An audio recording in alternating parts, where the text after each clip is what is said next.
All right, guys, how we doing? We're gonna be doing some casts. All right, guys, how we doing? Oh shit, we got the echo going. Casts. All right, guys, how we doing? Oh, silence. All right, there we go. I had an echo in there.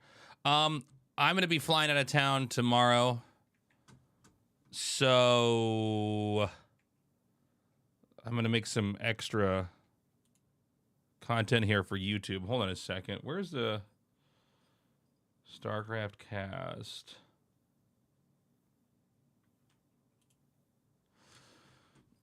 How am I feeling? I'm still a little bit sick, but I'm all right. One sec.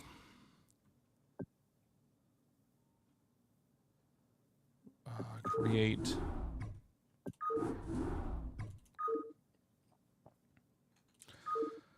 So, yeah, guys, sit back and enjoy. We're going to go through some ladder games we just had over here.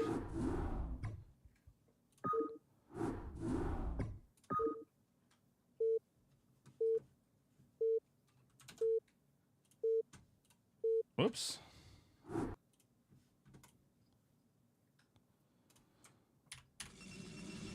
What is up, everybody? This is Tasteless here. If you're watching this video, I am out of town. I'm not in Korea. I am going to be in Los Angeles for the next week. So I'll be back giving you more regular live content. But I thought, why not cast some games that have been on the ladder? We've been giving Stormgate a lot of love lately. We've been covering Zero Space, but we hopped back on to Seawall and found some great replays for you guys. This is Motive versus Action. Motive up here at 12 o'clock, Action down here in the bottom left. We are on the map Apocalypse. This is still in the map pool. I've actually learned to like this map, by the way. Whoa, what is he doing with his probe here? Okay, he is going to send this back. I was going to say, this isn't a map where you would realistically, like, make gateways in the center. In fact, I don't even think you can build in the center on this map. But Motive is over here doing what looks like a gateway expand. Action, no signs yet. Obviously not an early pool so far here, but the Overlord is going to be in a scouting path where they should find each other right away. Almost all Protoss players will check this vicinity over here and see if they spot an Overlord in this area. So he's going to come up here now, spot that green Overlord, and know exactly where Action is. Now, this looks like it's going to be hatchery first. I think the drone should be able to, no problem, get down here to the base and get this hatchery up. And so we're going to have a situation where there's basically two options for the Protoss. By the way, let me turn the music on here. I thought it felt like really quiet. I couldn't figure out why. Sorry. So when you spot a hatchery right away, you've got two options. Either you're going to pull back from the gateway aggression and get a Nexus up as quick as you can, or you're going to lean into that aggression. And then I guess there is always the option to send one Zealot out, kamikaze it, and get a Nexus behind that. So we have the second probe being put on the map. That I find interesting. I'm curious what the goal is with this worker. You don't really ever have two workers put out on the map this early. Obviously, one probe hidden somewhere could scout. I guess, you know, two probes together right away could also, you know, it'd be a stronger rush. Make no mistake, probes are very handy in rushes against Zerg because the two probe hits plus the two Zealot hits will kill a Ling or a drone. Or I think one of them, it's just one hit, actually. Yeah, it's 2 drone hits and 2 Zealot hits kill a drone, excuse me. So basically, you eliminate the 3rd hit for the Zealot, is what I'm trying to get at. So he has 1 probe here to block, but this hatchery is going to come down over here in the far bottom right. Zealot's going to come up. And you need to get something done here. This is not a great area back here to try to hide the Zealot and the probe. He does jump onto this 1 drone. I don't think he's going to get it. Motive is completely stuck over here. And this is, like, you're not getting anything out of this. He's going to drop the probe as well. This probe remains over here. And I got to say, I'm still a little bit perplexed by the 2nd probe out here. Obviously, it did deny the 3rd. Let's see if he can find out that this hatchery is actually over here. He did hide this 1 Zealot successfully. This is actually a pretty sneaky hiding spot. Keep in mind, Zerglings don't have a big vision range. So sometimes, and in fact, the Zealot vision range is better than the Zergling vision range. So you can, like, stay out on the periphery and put that somewhere pretty annoying. Back at home, it is going to be a forge opening over here. So no quick core, probably a safer bet. Gas is on the way. And the Zealot does get the run by in here. The Lings are going to have to come back. Zergling speed has started. Is there the drone from earlier? I think it probably would have fully healed by then. He does get 1 kill. Nicely done. Gonna try to loop around here. The longer he can make these Lings chase the Zealot, the safer the Protoss is back at home, the later the cannon can be, which he hasn't started just yet. And I don't think he's going to get much else done here. He is going to swoop in 1 more time, try to do the moving shot here on this drone. He goes for this one instead. Almost gets it, but there is a surround. Nicely done. And back at home, we've got 4 Zealots. We've got the core about to finish. The Zerg does have this hatchery done. It does seem like maybe drones are a little bit late to be made over here. Ling speed is about to finish, about a second out. And the layers started. I assume this is going to be 1 Stargate, but it's always possible Motive goes for a double. He should know that there's a 3rd hatchery somewhere on the map. Although he might actually assume it's in this location. If you just look on the mini-map over here, this location that I'm pointing out over here, a lot of other players, when they're denied their 3rd here because of a probe, they'll try to expand somewhere else and play this turtling style. So we've got that Stargate coming.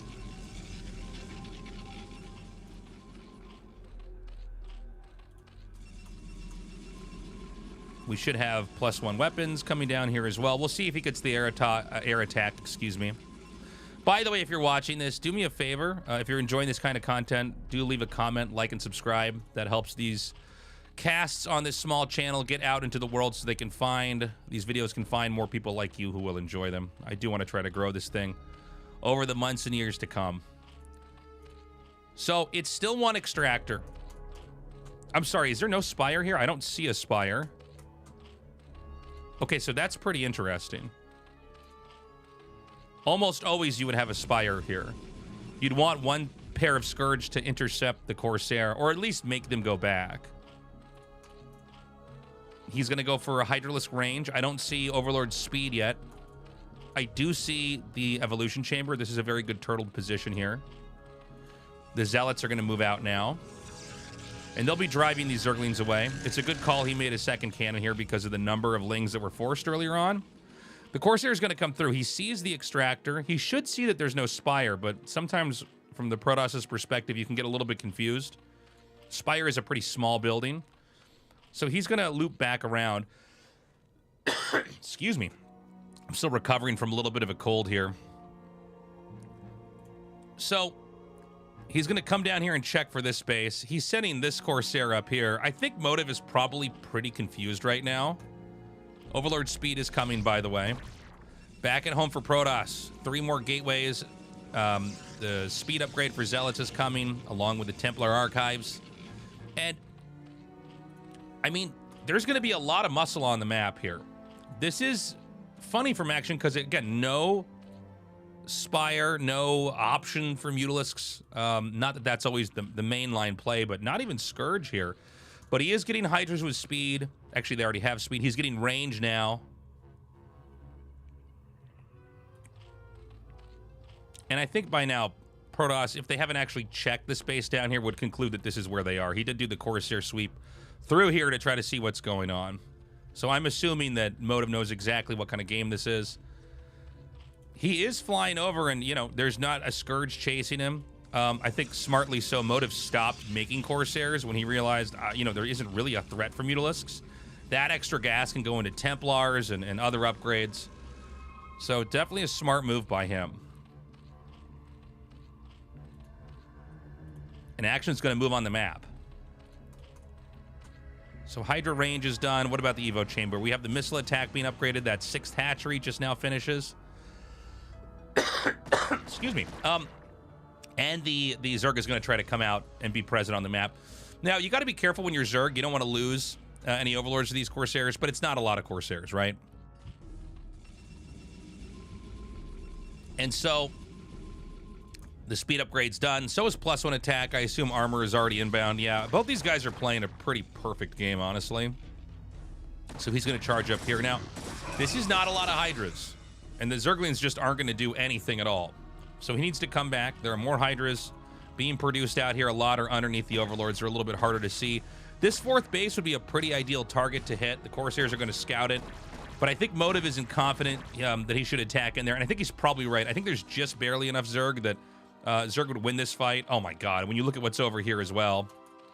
Notice that he's not made any sunks. He's not made any spores. He's just using the Sim City to kind of protect himself. Like, this is really hard for Zealots to basically break through. And the same is true over here. So this is one of these games where every unit... Sorry, let me rephrase this. Every drone is being used. There's not a drone that was, like, in air quotes, wasted to make a building. Motive's going to go up to... Let's see, he had 1 at his entrance, 5 over here.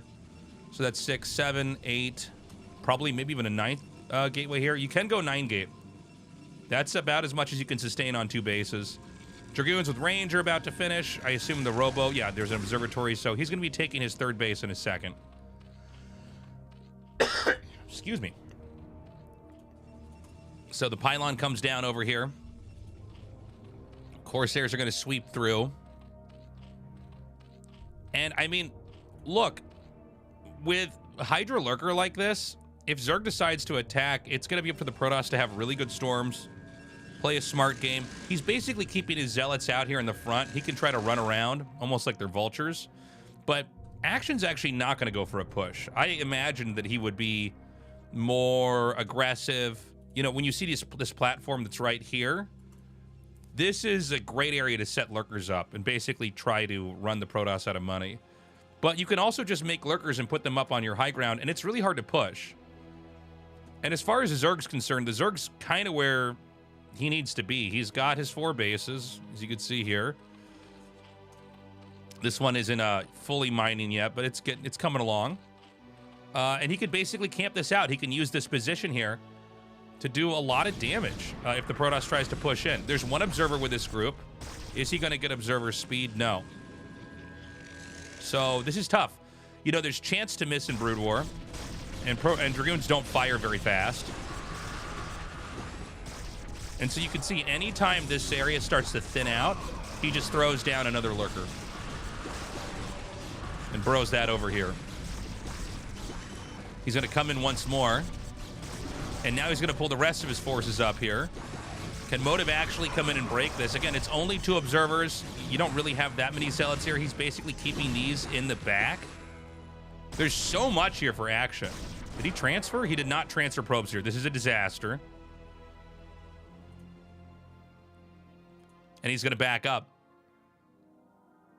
Another attack's going to come in over here. Oh, that's too bad. He actually misses this. Action just going to go for a counter. These kind of counterattacks can be devastating. These units are completely expendable. This cannon is not going to keep this alive. He's going to gun down both cannons and probably, I guess, maybe try to go for probes. I don't think he's got enough to really get the Nexus. But you can see it forces this whole army back, which is crazy.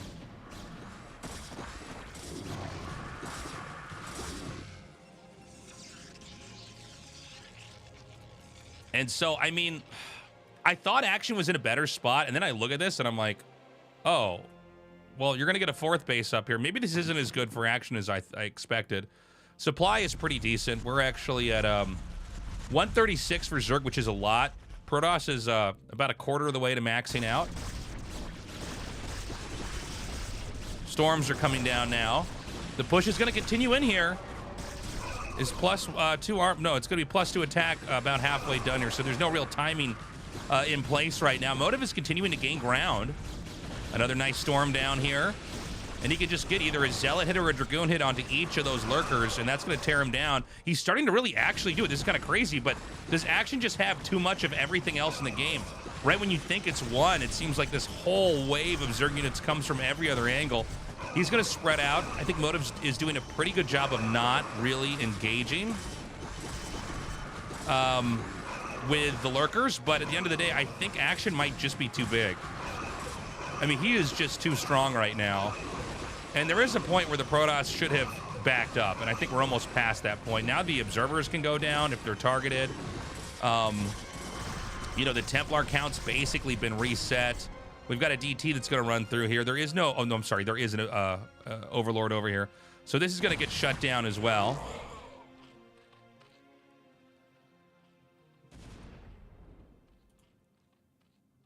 And, I mean... What can Protoss really do here? The good news is he's got a 4th base up. The bad news is Motive has been pretty, honestly, bad about sending probes to get to these bases in time. This is also a funny spot because Zerg can, like, pick up and drop from here very easily. The same is true for Protoss. You can get, like, a shuttle with 4 DTs and drop it in their main as well. Although that has not been a factor so far. The real unstaked, unpositioned area is going to be over here, this base, and of course the other starting location, because this is a 3-spawn map.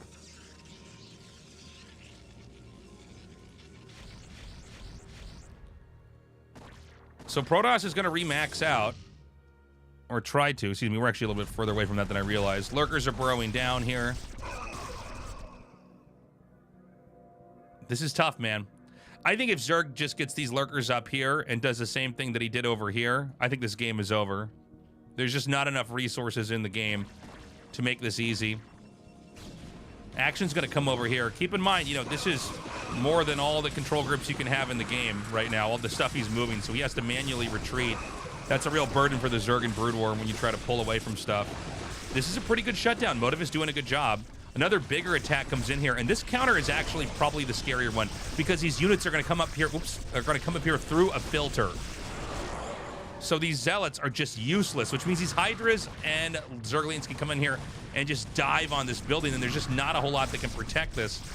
It seems like Motive is going to panic and try to come back through here. Now, the Zealots are doing a better job than I expected at breaching this position, but so many of the probes have been killed. I think basically every probe is going to fall before this can be saved. 2 remain. Another big attack comes in here from Action. Now, keep in mind, Action doesn't have all of the map. It is 4 base versus 4 base, so if Motive survives this, maybe there is a chance. And honestly, I mean, Motive is kind of doing it. He did lose a lot of workers. The Dark Swarm came down. This is 1 armor plus 2 attack. Hydras. There's no ground attack upgrade. Oh, no, there is a melee attack upgrade here on the Zerglings. Excuse me. But, you know, the Lings and the Hydras alone, along with the Defilers, it's a real threat. Another really nice storm comes down, but I don't know if this is really going to make a difference. He's continuing to dive in. There's a small trickle of Protoss units coming in here, but we have so many Lings and Hydras coming down. Are we going to get a Plague or a Dark Swarm?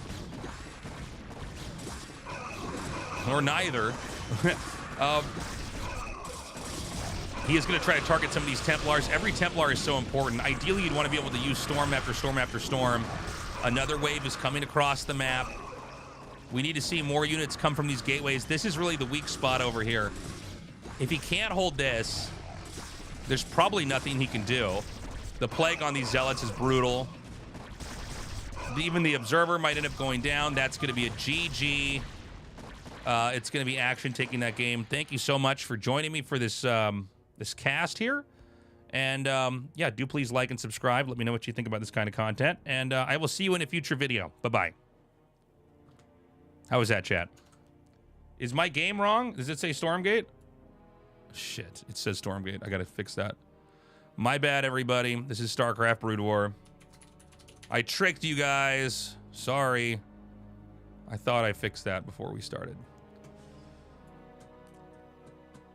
All right, guys, I'm going to bang out these recordings here. So sit back. Am I going to Saudi Arabia? I assume I'm going to Saudi Arabia. Not for this trip that I'm leaving for. I'm going to be in LA. Check Cameo. Did you just request one? Let me take a look. Ooh, I see it.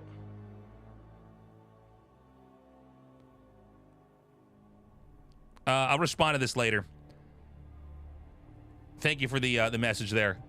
I love you too, Plu. All right, guys, we're going to go into game 2. Not game 2. The second game. I don't think we have another game with these two guys. And then I have an ASL recording at, like, in 2 hours. I'm actually hoping that Artosis wakes up early.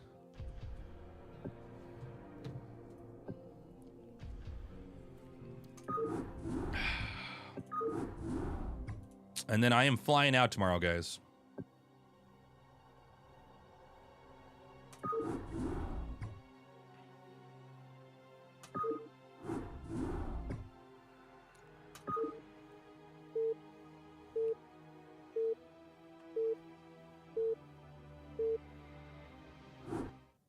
All right, I'm ignoring you guys. We're going into this game.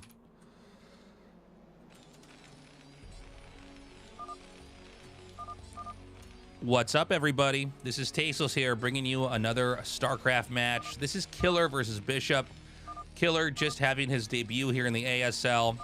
If you didn't know already, the ASL is up. We've already casted the first week, and it's good to be back. And if you're watching this, I'm out of town right now. So I will be in LA for a week. I'll be back in Korea after that. We'll be doing more regular content. But I thought I'd do some StarCraft games for you guys while I'm gone. Keep the YouTube active. We've got Killer here in the bottom left. It's Bishop here in the top right. Both of these guys are really good players that I feel like they're right at the skill level and notoriety level where they don't get the respect they deserve because they're not in that Pantheon God tier level. They're not ASL regulars, but they're still at the very highest ranks on the ladder. Super scary. And I think this should be a fun match. It's going to be on La Campanella. This is a map that I believe is not in this season of ASL. It's been rotated out, but I think this map offered some pretty interesting games. And it's going to be one where we should see the islands come into play if the game can go on long enough. We've got Bishop going with the depot over here. This depot is made to squeeze the SCV out on this side so we can get to the minerals a little bit faster. Barracks over here at the entrance. And we're going to have hatchery first here from the Zerg.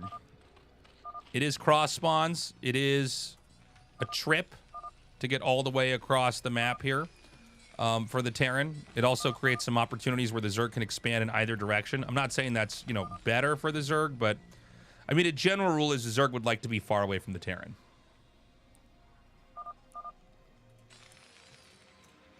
This is actually gas play. I almost missed this. I thought the positioning was odd with the depot and the barracks. We've had a couple games where people will make this out here, but I guess, you know, rushes are a problem if you do that. So he's going to go for very quick gas. Is this going to be the Wraith build that we see? One of the older builds in the game. Got to be careful with the barracks position like this, because the way StarCraft units spawn, they come out in a line like this depending on what's blocking them. So the Marines will always come out outside. Now, I guess this doesn't matter because there's no big Zergling rush. The drone is here. He sees the factory. So that's a pretty big deal. Thank you for the sub, A-Pop. I appreciate it. So seeing the factory helps. You would expect a factory anyways, but, you know, when you can confirm that, that makes a pretty big difference. Back over to the Zerg side of things. I mean, there's nothing really crazy happening over here. This is going to be just a quick layer. We'll see if there are surprises. I mean, usually quick layer means quick spire, but we've had other stuff. And it's going to be the double starport. Yeah, just confirming that. It's like now he's making 3 barracks. So, double starport. It's funny because, like, a lot of people probably don't know this, but like way back in the day, I would play all the races, right? I didn't realize, you know, how competitive the game was going to be. So I would usually go random, or I just pick a race if I wanted to play the race that day. And I remember even back then, as you know, playing a Zerg, or even one of the builds I do as Terran, this was one of them. I feel like this is the oldest build that is still used at high levels. It is a little bit tricky. It's a little bit cheesy. The whole strategy is centered around punishing the vulnerability of overlords.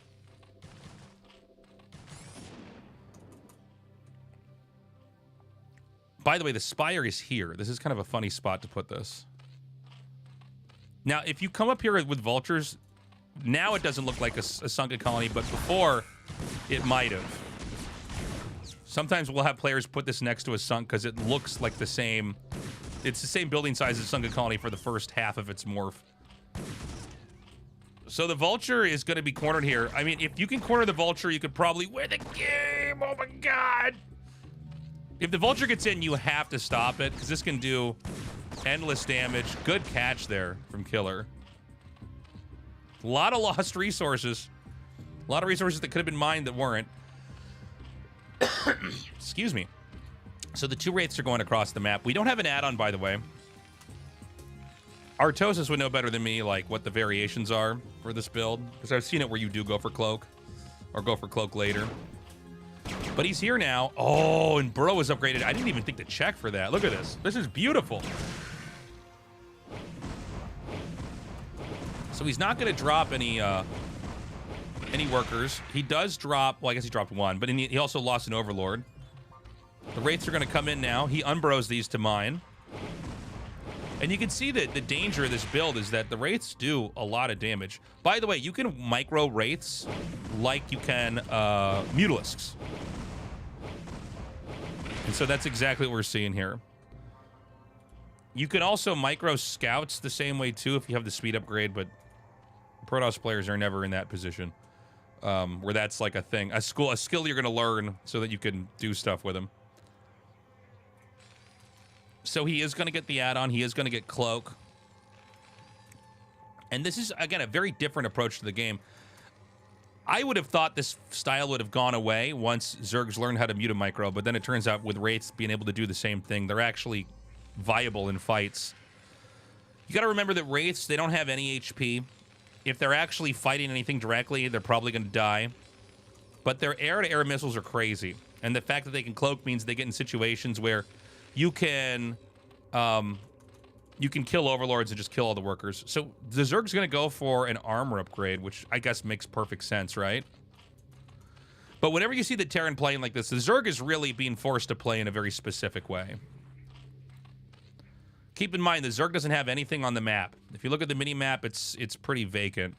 So one issue for the Zerg is if you leave and the Wraiths come in and just kill all the drones. Or all the Overlords or anything, right? Now, only just now is Bishop going to be active on the map. I think that's because Cloak just finished. He's going to be spotting this hatchery. He's going to Cloak here. Here we go. He's going to move in now.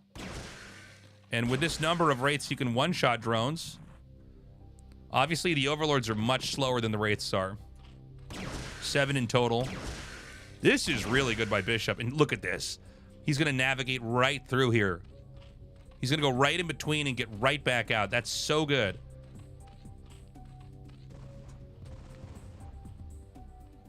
Now, the Zerg's still chasing this. You got to be careful. He's going to get one over. Well, he can't get both Overlords.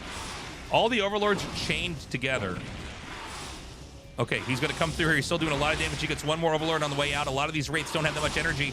So the Glaives are going to connect. Okay, he recloaks. I think there's one that's still uncloaked. There's no Overlords here. So Terran's fanning this out because he knows they're going to run out of energy. He doesn't want them to be singled out and hit. All the drones over here have been killed that were mining minerals. He's actually taking 3 off of gas to come back and mine. When Terran plays like this, their base is really, really, really, really late. Oh, nice burrow there. That's so annoying.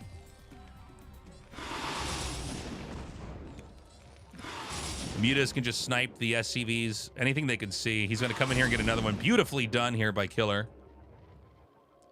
Back at home. I mean, it's still on one barracks. In fact, the barracks isn't even landed. Oh, he denies the command center.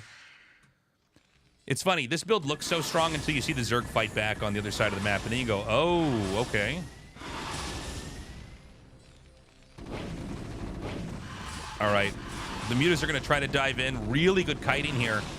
Great control from Bishop. He's actually going to drive this back. You do not want to be overextended here. The moving shot with the Wraiths and the moving shot with the Mutas is such where you can basically kill everything as it's trying to retreat. If you get in range of it, you will close it out. We've got this base finishing up over here. And it looks like, I mean, if I'm Zerg, I'm happy. I think Killer is taking this game so far. The fact that there's no second base up is crazy. It's why this build is so hard to pull off. It's why, I guess, except for Leda, you just don't see Terrans do this build all the time. So the Queen's Nest is coming. I would assume he's just going to go even harder into Spire Tech. Maybe get a Devour. It seems like a Devour would be basically what would end this. Even just one or two shots connecting onto the Wraiths.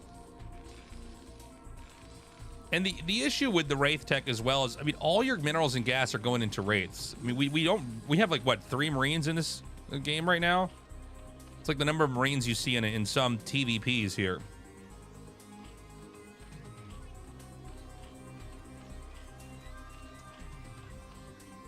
Some more Mutas are going to hatch. I mean, he's not backing down. Let's see, he's just got 1 armor.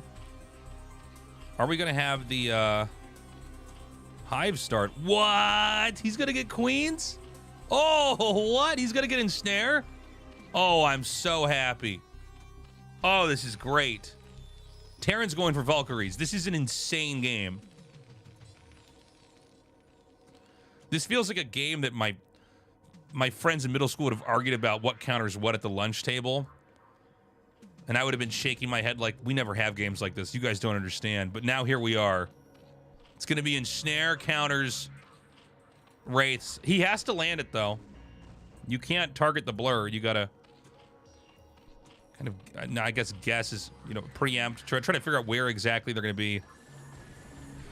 That's so crazy. I thought it was going to be Hive Tech. I guess it still will be. It always is in TVZ. But I thought it was going to be for a Devour. But the Queen, I mean, it makes a lot of sense. Now, the Valkyries are still a threat. You know, eventually, though, when the Zerg has this many bases, ground units are going to come into play.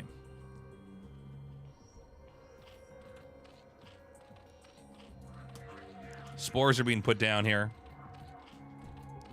I guess just to make sure that, you know, he doesn't get counterattacked by the Wraiths. What are we doing as far as tech goes? So, yeah, this is around this time you're going to have 3 barracks. I've seen games where they get the Science Vessel, although I guess this is a little bit of a different one.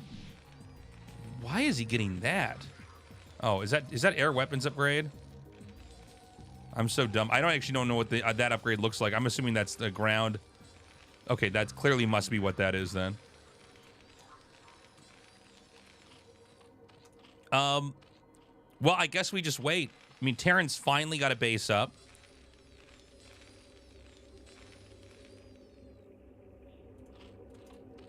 Defiler Mound is about to finish. Nice snipe. He's going to take out that one Wraith.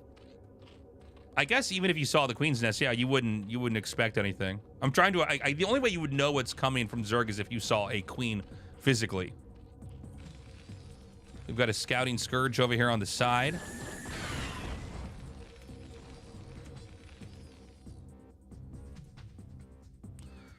By the way, guys, if you enjoy these kind of games, please like and subscribe. Leave a comment. Let me know what you think about this Queen Tech. And we got Terran on the move.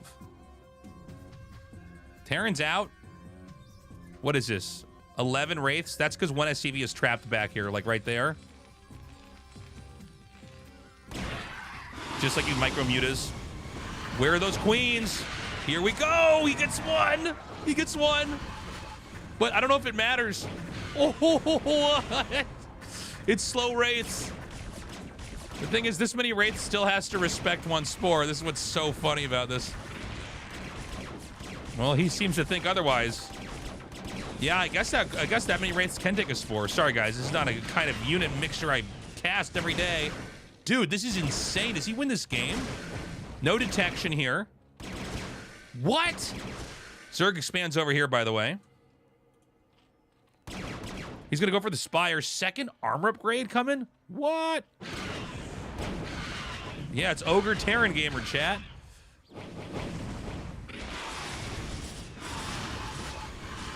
Oh my god. The mutas are going to come back, but I think that there's actually just too much.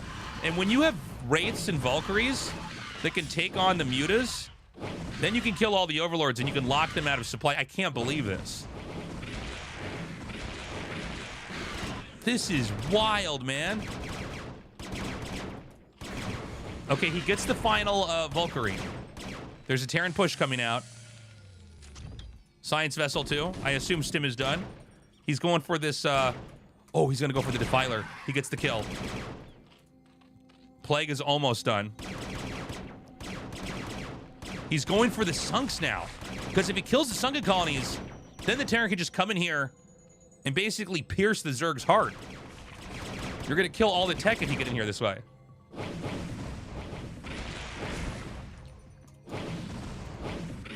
This is insane. I have never quite seen a game like this. I can't believe this. Okay, so the Terran's gonna come down now. This is the Spire right here. This is gonna fall, which means no more mutas. GG, dude, that was crazy. Wow. Thank you so much for watching that. Do join me on my Twitch channel, Tasteless TV, on Twitch, where I cast these games live with my community. And I hope you have a great day. Stay safe out there. Bye-bye.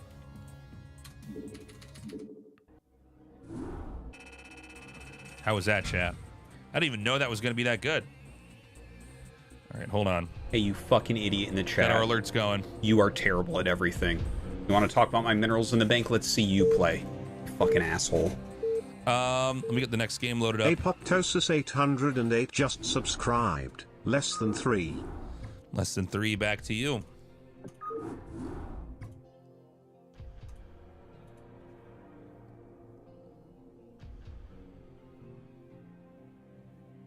One sec.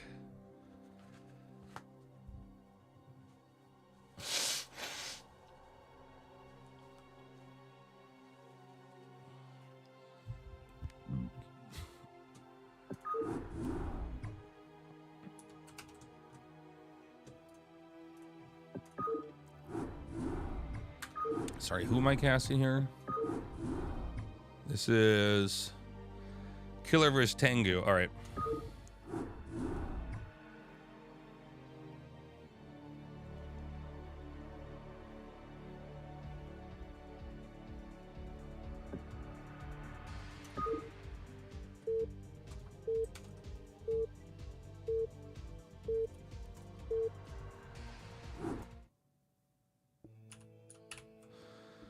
Hello, everybody. This is Tasteless here. We're going to be doing a TVZ here between Tangu and Killer. These are two players that have just debuted in the most recent ASL that's happening right now. These are great players. They're both very strong. Unless you're really like a die-hard Brood War fan, actually, even if you're a die-hard Brood War fan, you might not know of these two guys, or at least not very well. But they're both extremely active. You know, they're not your Bisu or your Royal or any of these guys that we either know really well from the past or because of great seasons the last year or two are really present at the very highest levels of tournament. These are guys that are you know, super powerful ladder players. You know, they will occasionally poke in and out of an ASL season, but it's going to be cool to have them duking it out here today and see what kind of games they're going to give us. Tangu is going to be going for a depot over here at his natural expansion entrance. And we're going to see what Killer exactly wants in this game.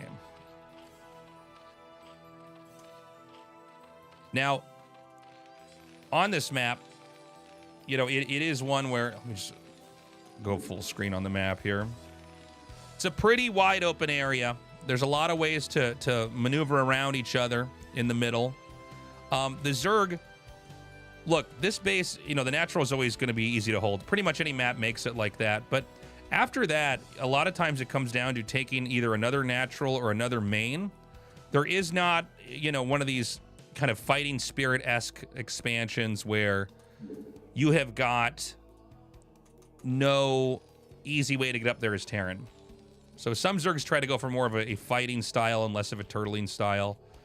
We'll see what exactly Killer wants to do here now. So Tangu is getting his wall in set up. This is actually not that safe. It doesn't mean it won't work, but, you know, on some maps you can get a perfectly tight, like airtight wall in where Lings can't get in and the Marine would pop out on the other side. On this map, this debris right here can't be built on. So not all build orders are made equally. This one is not necessarily that safe. Thank you for the raid, Tetsuo. Appreciate that. I want to fucking barf. I saw somebody in Korea. Tasis, are you not in Korea anymore? What's happened? Why you come back? I don't know. Why are you like, no, I'm still in Korea, man. For those of you guys watching on YouTube, you're always welcome to watch me on my Twitch stream where I record these live. And we've got, you know, a pretty macro-oriented start. We've got the layer coming down now. The hatchery just now finishes. Tangu is going to go for that command center like we were talking about. And the second barracks is coming down now. The SCV is going to be scouting around, trying to confirm, are there any extra Lings coming? Usually there are not, but you still need to confirm it. And Ling speed is being upgraded here as well. So he wants to know what exactly, or he wants to make sure that the SCV will never get into his base. Never, ever. Now, even though we are expecting a Spire game, I think that's probably what's going to happen here. There are cheeses Zerg can do, and that's why Terran still has to be cautious, even though most of the StarCraft 1 games you see, they are basically, they're on the lookout. Ling bus, Hydra, Lurker bus. There are actually even these weird Hydra bus. That makes me think of that one game versus Jaedong.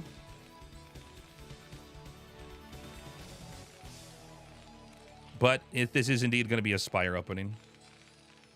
Back over here for Terran, I mean, we've got the Academy coming down. These are the kind of builds, by the way, guys, if you want to copy an opening for either side, these are the games to do it.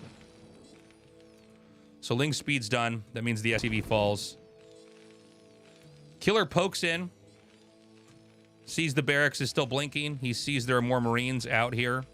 It's pretty obvious what's going on. The second extractor is being produced. Another peek in here with the Lings. Remember, the Lings don't have a lot of vision range, so you really have to kind of get up close, get in their face to see it.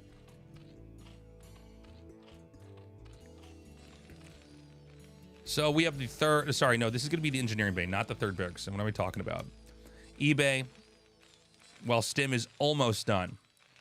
So we may have a fire bat. There it is. So here's the fire bat. It's going to pop out here. Terran wants to push out. This depot, this triangle shape here with the two depots in the barracks, Lings can't fit through there. So what? Oh, what? Are you serious? He beat me to what I was going to say. Oh, my God. Okay, so I was going to say that the fire bat and the medic would make a wall here, and then you'd move out, but the flank was so good by Killer that it's like he won a fight he shouldn't have. That is Brood War for you when it comes to good control. He swoops in, completely smashes those Marines. The Marine count had been heavily reset. Back at home, I mean, air weapons is being upgraded here for Killer. Killer's looking really good right now. This is wild, man.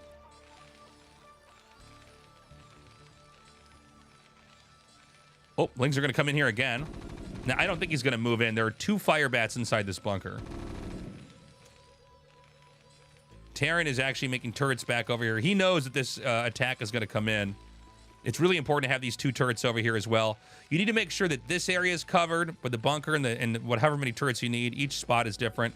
He's got 3 turrets, which should be almost exactly enough. And then you need the 2 here because otherwise they can just start to hit this barracks and kind of get in between your 2 command centers and just kill whatever tries to traffic from one place to the other.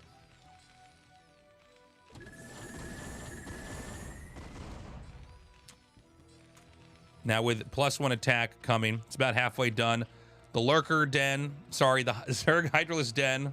I'm getting my buildings from StarCraft 1 and StarCraft 2 mixed up here. Hydra Den's coming, which means Lurker Tech will be there after that. This third base is up. Now remember what I was saying earlier? Like, none of these bases are that safe. Well, they're safe if the Zerg is actually in the Terran's face like this. When is Terran ever going to get over here? Not for a long time, right? The Lings and the Mutas are too much of a threat. Terran is too busy turtling to ever imagine pushing out into another base. 1 starport, 2 starports. Are you kidding me? And an armored. He's going to go for Valkyrie? What? Dude, TVZ has changed so much. This game is 25 years old now. I remember in the first couple of ASLs, and I had to wrap my head around the fact that Valkyries were coming. I remember I'd Castle Artos, and he'd be like, oh, this is where they make Valkyries. And I'm like, what? And then it would actually happen. But now we're seeing 2 starport Valkyrie and an add-on? What? So look, I mean, this depot being killed, fairly inconsequential. I mean, it does supply block him, but Zerg's just going to take whatever they can get right now. I can't believe it. So what does he get with this factory over here? Siege tank, and well, siege mode, then mean obviously siege tanks. This is wild, man. This is very, very different. I've seen the 1 port, but I didn't realize 2 port was, you know, that doable. Obviously, Lurkers are going to be quite good against this. We know Lurker Tech is coming. In fact, it's already done. He's morphing this right now. Plenty of drones in the gas right now at the 3rd, and a couple more on the minerals. He's got the Zerg armor upgrade being upgraded here. Is the Hive starting? Hive is done. What am I even saying? Defiler Mount is starting. That's where we're at here. Killer playing very straight up, pretty modern meta TVZ in the kind of year 2024 sense, but Tangu a little bit more experimental. How many more of these Vulks does he make? He dodges out on 2. So we have the Lurkers burrowing. Now this is enough you could scan and probably come in here and do a full wipe, and so he does do that. It was a bit of a trade. Now remember, when you don't have science vessels, you can basically just make booby traps with Lurkers on the map. A Ling counterattack comes in here. It is deflected. Okay, so I need to go back here and figure out what's happening. So this style, he makes 2 Valkyries and hard shifts out of it into double science vessel. That's really, really interesting. I guess the idea is you want Zerg to almost overreact, when in fact you're going to have a really standard bio setup here. Really cool to see. Now, he just circumvented the Lurkers. Now, oh my god, he drops 1 Valkyrie. There is 2 medics, about 10 Marines, and a fire bat here. I think Zerg would just have too much. If Zerg gets 12 Lings, you can swallow this whole army up. Unfortunate control there. It does go through the Lurkers. I hear something loading, or maybe that's the Nidus. Okay. And instead, the push is going to come out here. Do we have tanks? What do we have? We have vessels coming out here. Again, it's extremely dangerous to roam the map without a science vessel because hold position Lurkers can wipe you out. But we don't have any hold position Lurkers. We've just got Lurkers comboed in with a Sunken Colony to defend. How far along is Consume? Consume is almost done. When Consume finishes, the whole landscape of the game changes.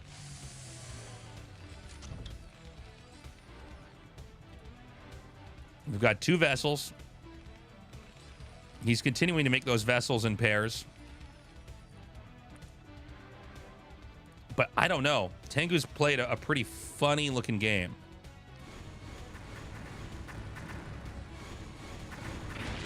Valkyrie's going to wipe that out. 3rd base could be coming up. And these mutas are just going to come around here. I was going to say, I thought, did I lose track of that Valkyrie? It's actually still alive over here. And, I mean, this is going to get wiped. This is really bad for the Terran. The CC's forced to cancel. Probably will have to make that at home now. Does not have his medics with his Marines.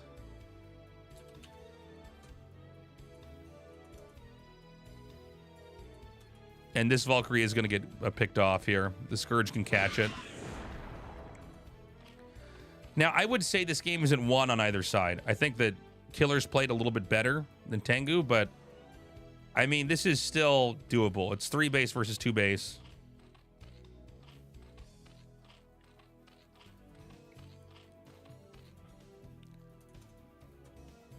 Terran is going to send some units up here. This is interesting. I guess he's worried this base was just taken. He doesn't have enough scans. There's a lot of bases on this map you got to check for. So he sends that up here. But, you know, you got to be careful. When you have mutas out in high numbers like this, they can wipe out small groups like this. So Zerg's on the chase right now. Great Dark Swarm. Terran will not lose any units there. And Irradiate comes down. Now, the Zerg will basically use this position as a foothold here.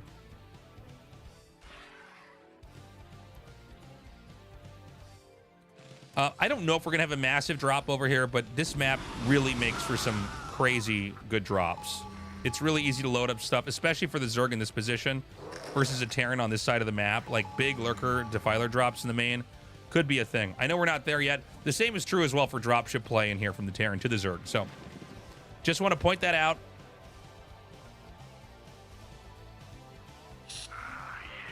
Scourge coming in here. It looks like he wants to try to dive bomb on the science vessels, and that totally backfires.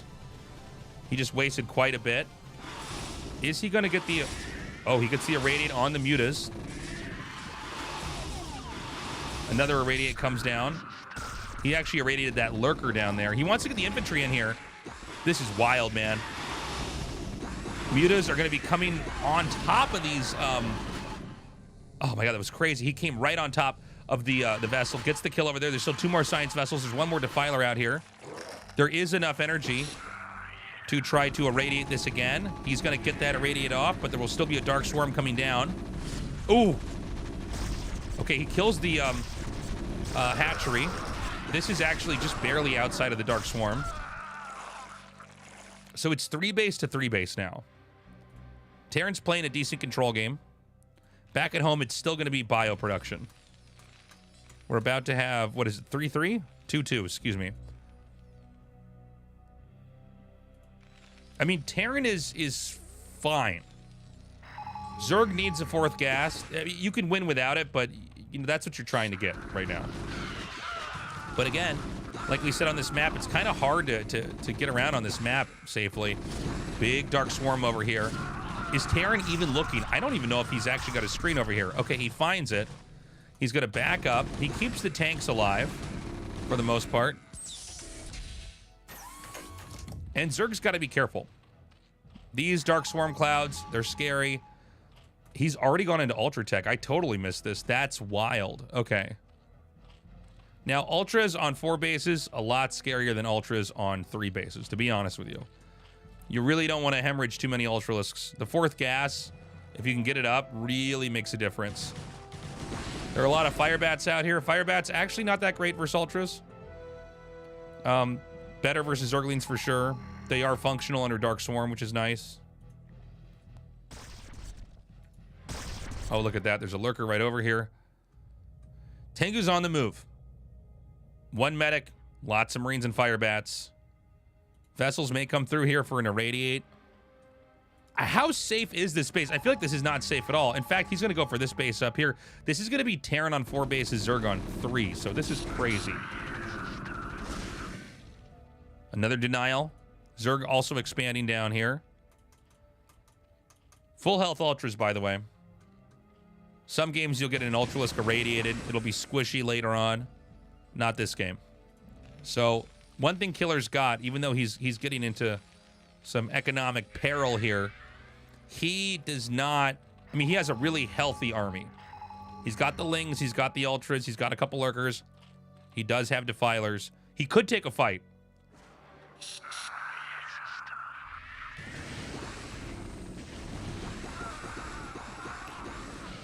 Okay, this is so many Firebats. He's going to just roast his way through this position. Nukes that Defiler. There are Marines ready to stop this one lurker. Is it gonna, oh, are we even? Okay, the SCV, Citizen's Arrest there, takes that one out. Here comes the big attack. This is what I've been wondering. How is this gonna go? Because this is a lot. I don't see the Dark Swarms yet. I think the Defiler's coming up here from the bottom. It completely destroys those tanks. We've got some infantry and a tank down here. This is fairly undefended. We've got the rest of the Terran units coming back to try to save the day. Looks like another vessel's gonna go down.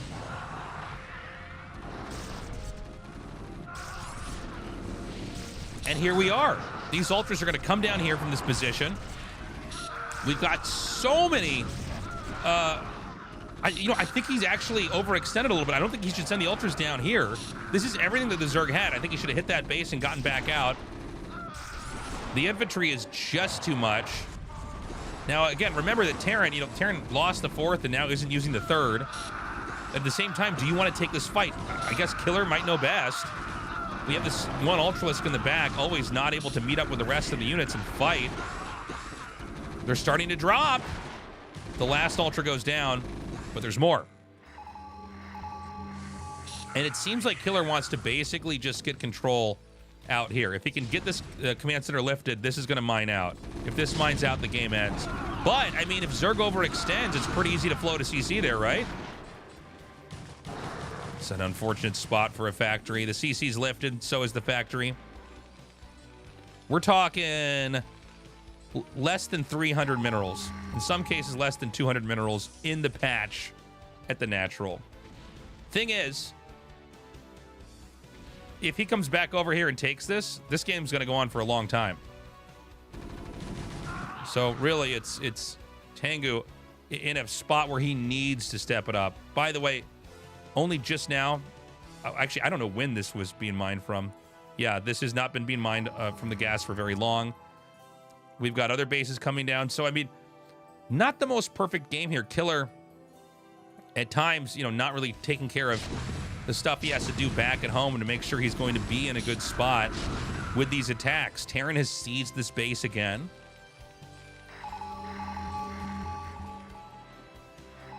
Vessels continuing to roam. Nice irradiate. If you can irradiate and get out, do it. Oh, good control. Another irradiate. Now remember, those irradiate clouds do hurt Terran units. Why are these medics out here? This makes no sense. This is insane. Oh my god. He's gonna come in like this. Oh, he actually holds it. I can't believe this. More Lings and Ultras are coming up. Is it going to be a Plague? Is it going to be a Dark Swarm? He gets another Dark Swarm up here. This will allow him to reinforce this pretty easily. He's coming out of the Dark Swarm, though. He's got to be careful about that. Okay, he cleans up there. Oh, more Lings. Okay, dude, this is crazy. The Zerg just barely crush him here. I'm seeing a lot of these Ultras get isolated. Oh my god, another Dark Swarm! He's coming in again.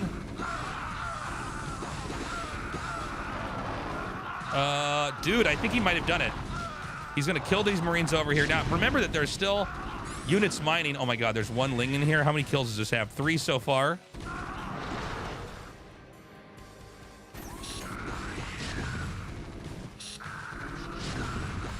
The Ultras are gonna come down. And I mean, dude, I think Terran can be broken. I think it's possible. Yeah, that's going to be a GG. That was crazy. What a game. That was wild, man. Again, I like that double Valkyrie, then hard shift into science vessels. Pretty interesting. Thank you for watching. Like and subscribe. Join me on my Twitch channel. Go to tastelessthreads.com. That's my merch site. We got a lot of cool stuff there. I hope you have an amazing day, and I'll see you again in another cast. Bye-bye.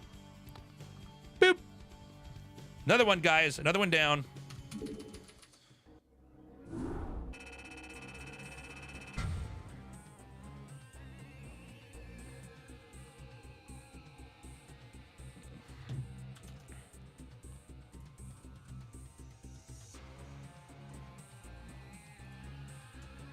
I need to get some more water, and I got to pee-pee. I'll be back.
Vacation plans? I'll be seeing friends and family in LA. Are we ready for another one, chat? Times it's 8:30. I think Artosis will wake up in 1 hour. All right. There's no time, guys. We got to go right now. Get my sparkling water going.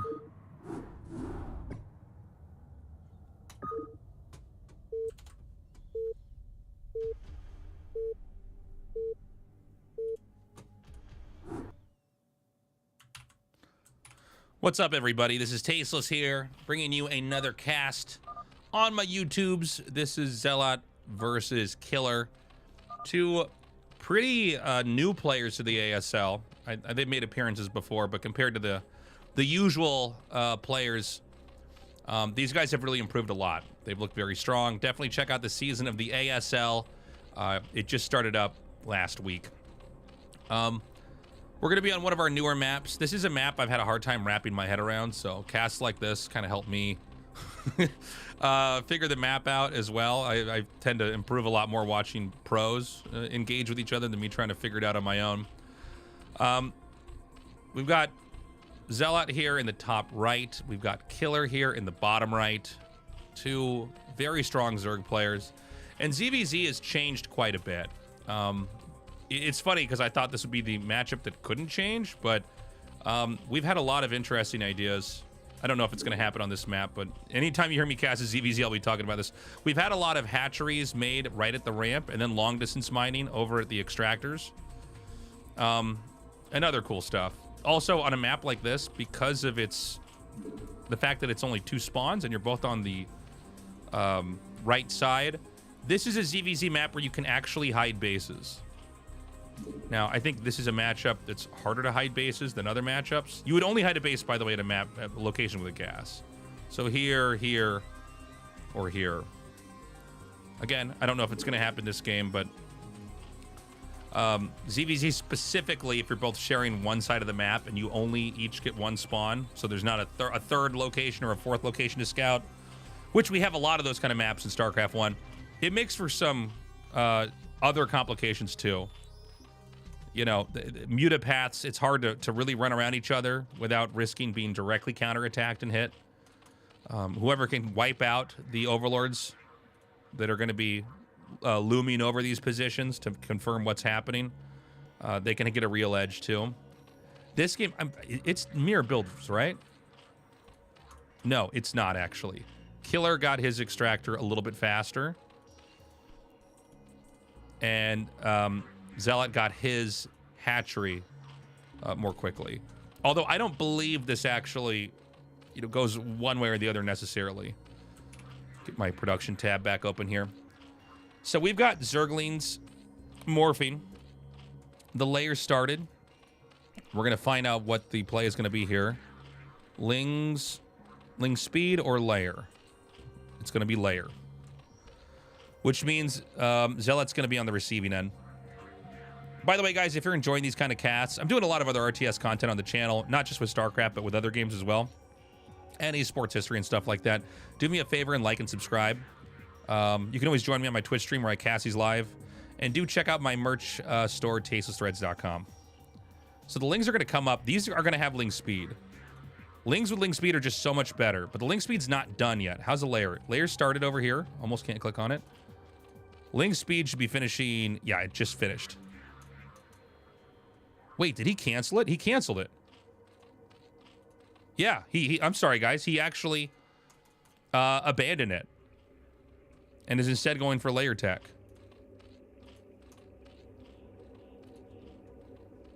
So more Lings are hatching, anticipating a big hit.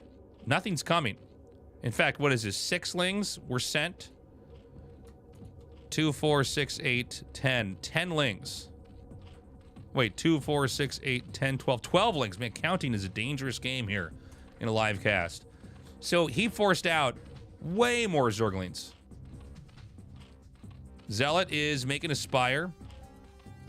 But the Spire here for Killer is already further along.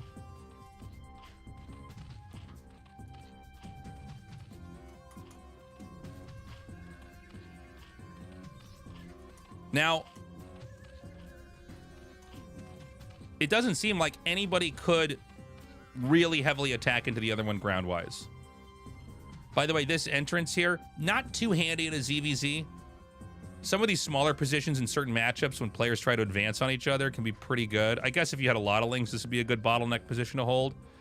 But, I mean, it looks like we are going to be going into mute attack full on. We don't have any Zergling speed being upgraded. We'll see if I missed it, if the lings are suddenly moving fast. But instead, the Spire is just going to build up. We have at least 4 mutas started. It's possible there's 2 eggs stacked over here. Do we have an attack upgrade? Not yet. Another muta started. Now, Zealot will be fine if the mutas come, because his mutas would hatch by the time killers would have arrived. And in ZVZ, both upgrades are good. Attack or armor. But armor is technically better. It's slightly more expensive, though. The reason why armor is better is that armor mutas beat attack upgrade mutas, because the armor negates the glaives that bounce and hit the other mutalisks. But attack is a little bit cheaper, and sometimes it's better for harassing and killing Zerglings on the ground. Originally, it was believed that it was, always, armor, but there's a lot of complexity to ZVZ. In a matchup that looks pretty one-dimensional as far as unit comps go, there really is a lot going on. Oh, good catch. He's going to try to perch. And if he commits here, this would work, because it is a muta coming out.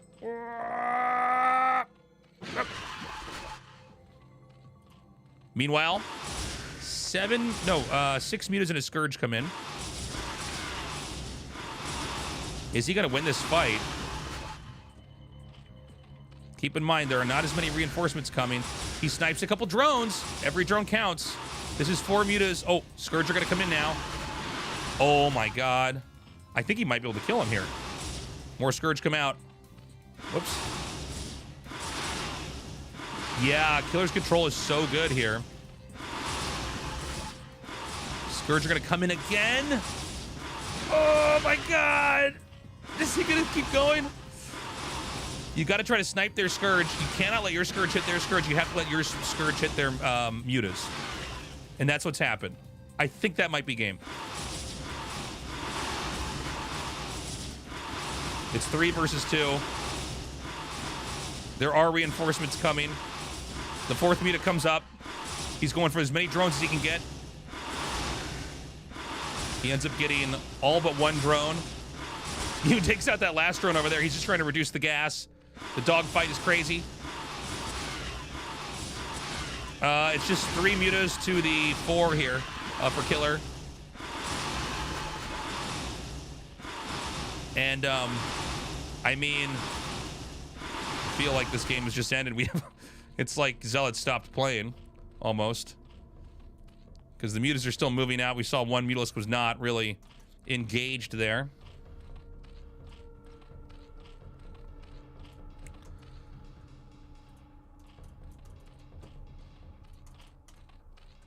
More mutas are coming. I think this game's almost over. He's thrown 1 more drone. Actually, 2 more drones. Now 3 back into gas.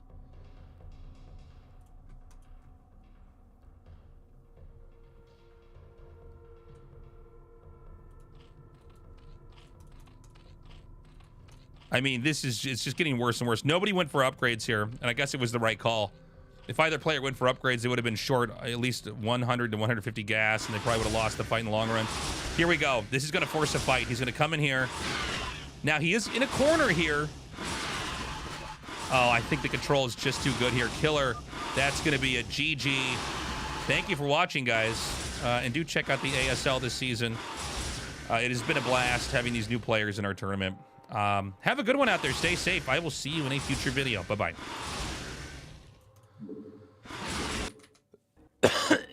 It's good.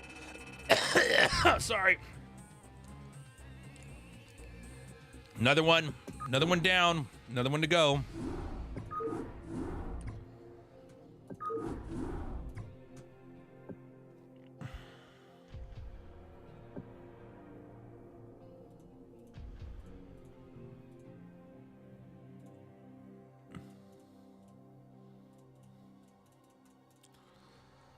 Okay, let's do it.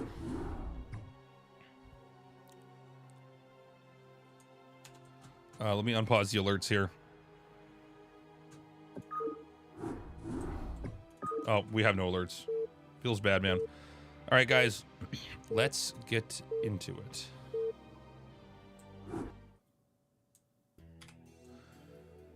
Hey, everybody, this is Tasteless bringing you another ladder game here. This time it's going to be Motive versus Rush. I'm loving Rush's ID here, ASL 17 champ Rush.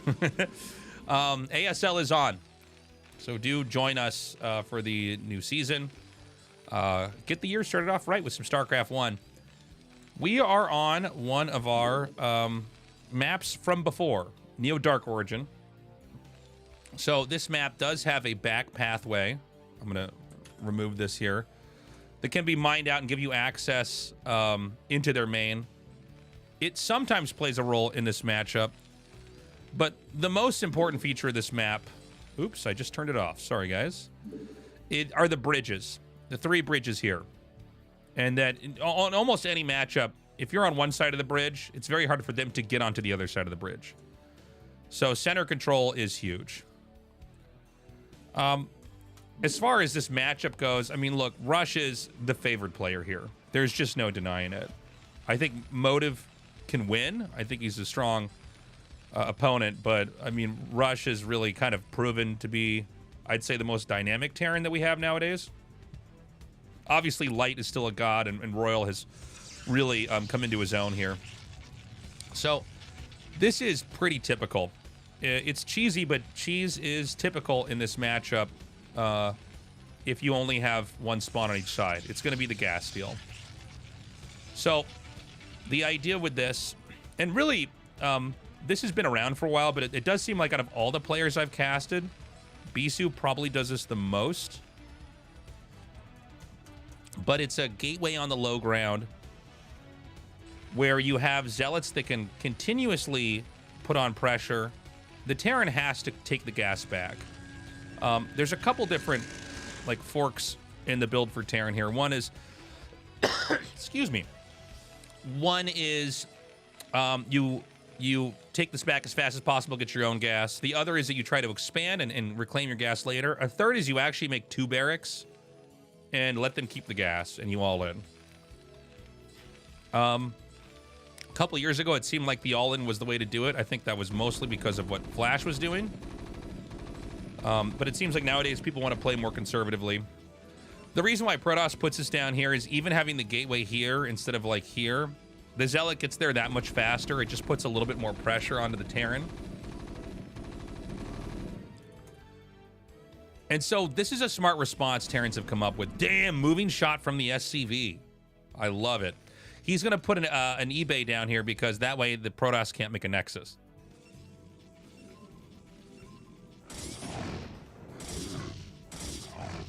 And so the Zealot has to come in here with this and try to deny that. One Zealot can't fight this many Marines, but he can force the Marines to chase him, and then this gas is going to be recovered a little bit later. It looks like it's just now going to go down. Will he actually retake it? He does. Okay. Some people don't.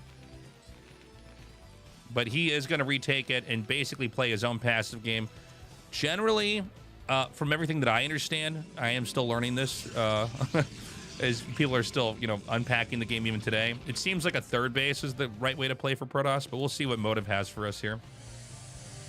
Another thing that can happen from the Protoss side is that you can do the Zealot run-by.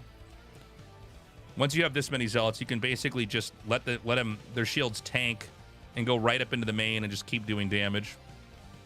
And that's what we're going to have here. So he runs right up. This, of course, forces the Marines out. There's the same number of Zealots as there are Marines. So he's going to control this really nice. Look at this. There's so many workers getting killed here. Really beautiful play here by Motive. He's going to try to do, I think, a Yui here. Again, you know, the Marines. Oh, my God. Oh, my God. What just happened here? You're kidding me. He's going to kill every Marine. Oh. He gets that one, too. Now he just wants to try to deny this, well, he was going to try to deny the factory. It didn't quite work. What's happening back here? We've got the core. We've got the second gas coming down here. We've got the Robo.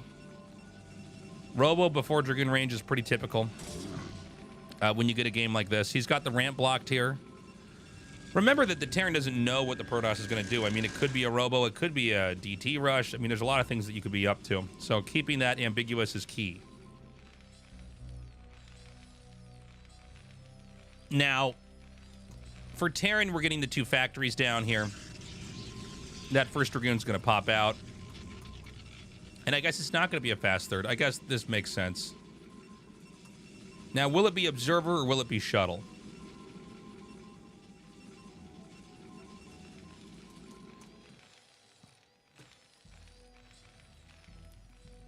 For Terran, what is this? Terran Armory coming down. So, Rush wants to slow play it. By the way, I think Rush has been so good at just kind of arm twisting these Protosses when he plays against them. I think a lot of people, you know, feel like the Protoss can abuse the Terran early, but the way that Rush has played has always impressed me.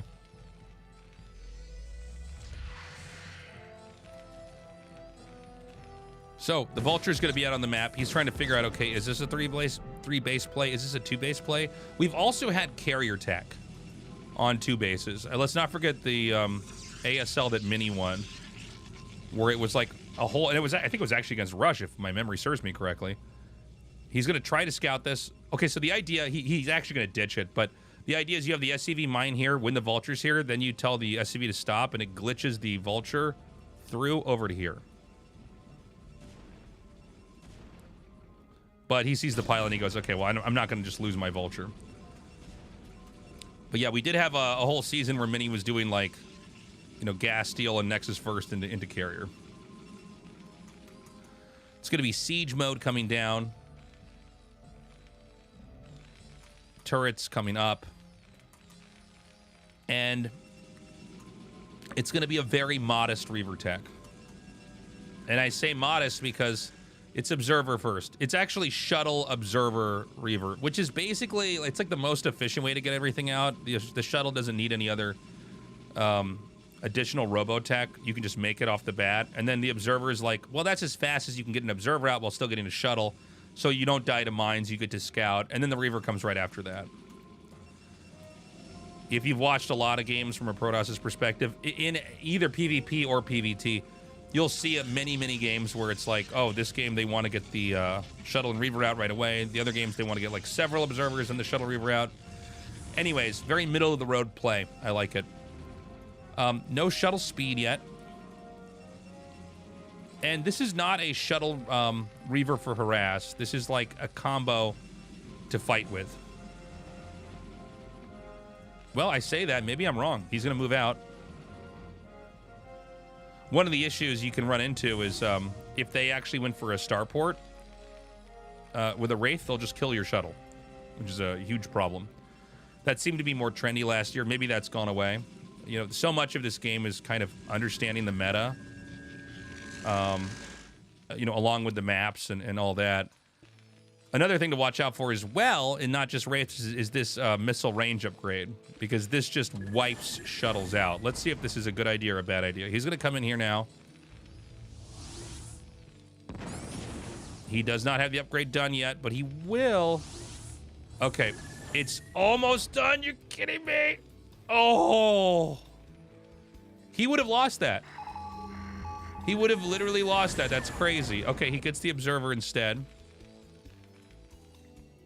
Yeah, once the Terran has that missile range upgrade, you do not want to mess around. Forge and a Citadel of a Dune. More gates coming down as well. And is Terran going to actually try to push out on 2 bases? It looks like he is. The more factories he gets and the lack of a command center really tells me that he is going to look for a fight coming up here.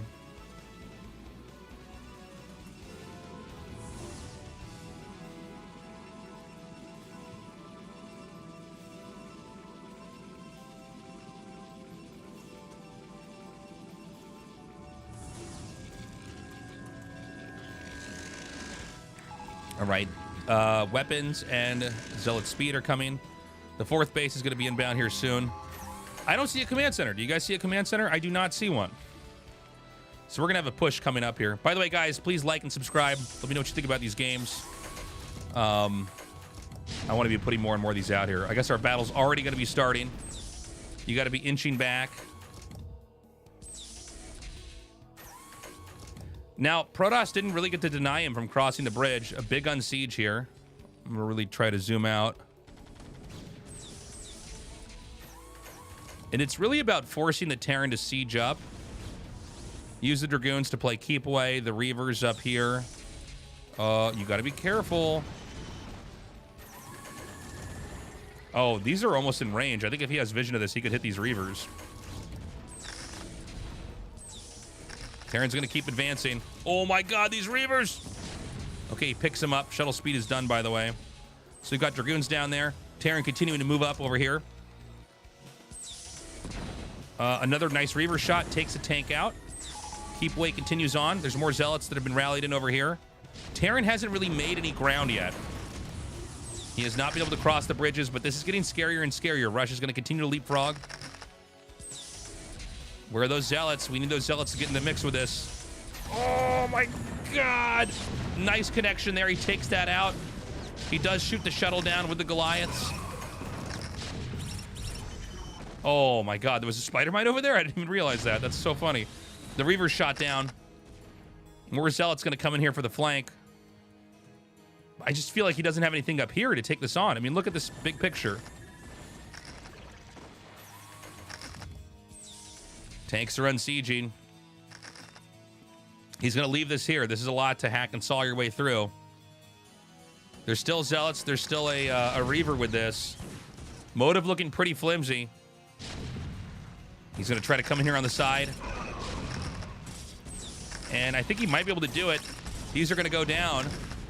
And he will be able to take this out, but these Vultures are going to come back here and basically fight this, protecting these tanks. Meanwhile, there's been a push up here. This Nexus, he might even need to cancel it, man. I don't know if he can pull this off. Shuttle with a Reaver in it. Let's take a look. Yeah, Shuttle, Reaver, 2 Zealots. I mean, never count out a Shuttle and a Reaver and what it can do, especially when controlled correctly. He is going to land this command center right over here. And I'll tell you what, he didn't actually get in here and take this out. Do we have a Templar Archives? We do. He might want to try making like a DT out of here. Terran is scary and has basically fragmented the Protoss's position. Center control is going to Terran. But I am very scared right now for Motive. This looks like an uncomfortable game for the Protoss.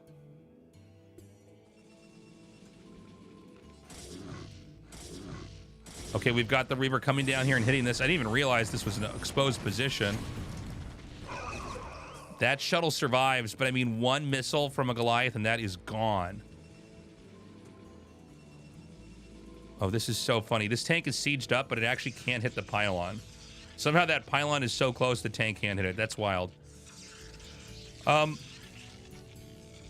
There's no 5th base yet for Protoss. There's no 4th base for Terran. Terran's continuing to muster quite a bit. For as far as upgrades go, we're going to have the armor upgrade coming. It's +1 attack, no armor here. For Protoss, it's +1 attack, no armor here, no shields, nothing. The bridges cannot be bypassed. He can't get through there. Another, oh, he tried to drop the shuttle in the Reaver. Did not work.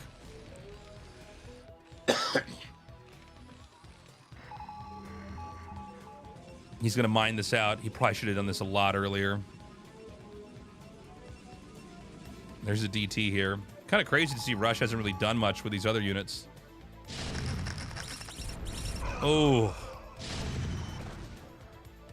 And he's going to slowly filter units up to this position over here. A big scan comes in. That's going to wipe that DT out here. There's cannons, but probably just not enough. And that's going to force Motive to try to do something over here. He's going to try to come out and break the middle. He's got a big shuttle play coming through here, trying to drop on whatever he can.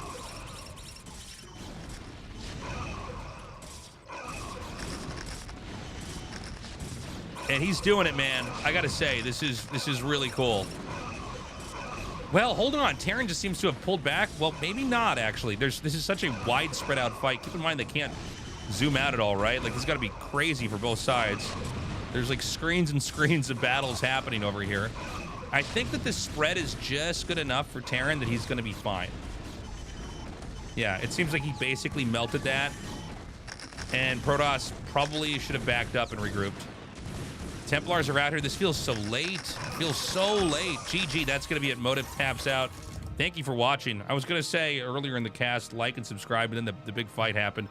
Go to my merch shop, tastelessthreads.com. We got a lot of cool stuff on there. And join me on my Twitch stream where I cast these live with my community. Have a good one. Stay safe out there. Bye-bye.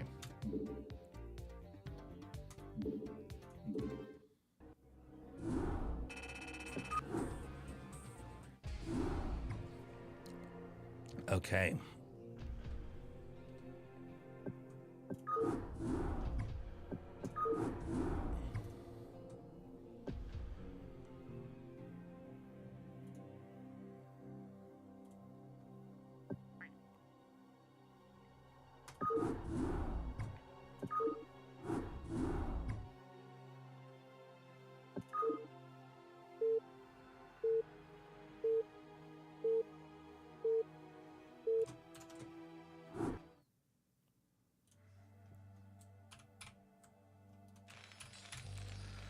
What's up, everybody? This is Tasteless here, bringing you a cast of Sins versus Snow. Sins over here as Terran in the bottom left, and Snow over here as our Protoss in the bottom right. Our map's going to be Apocalypse.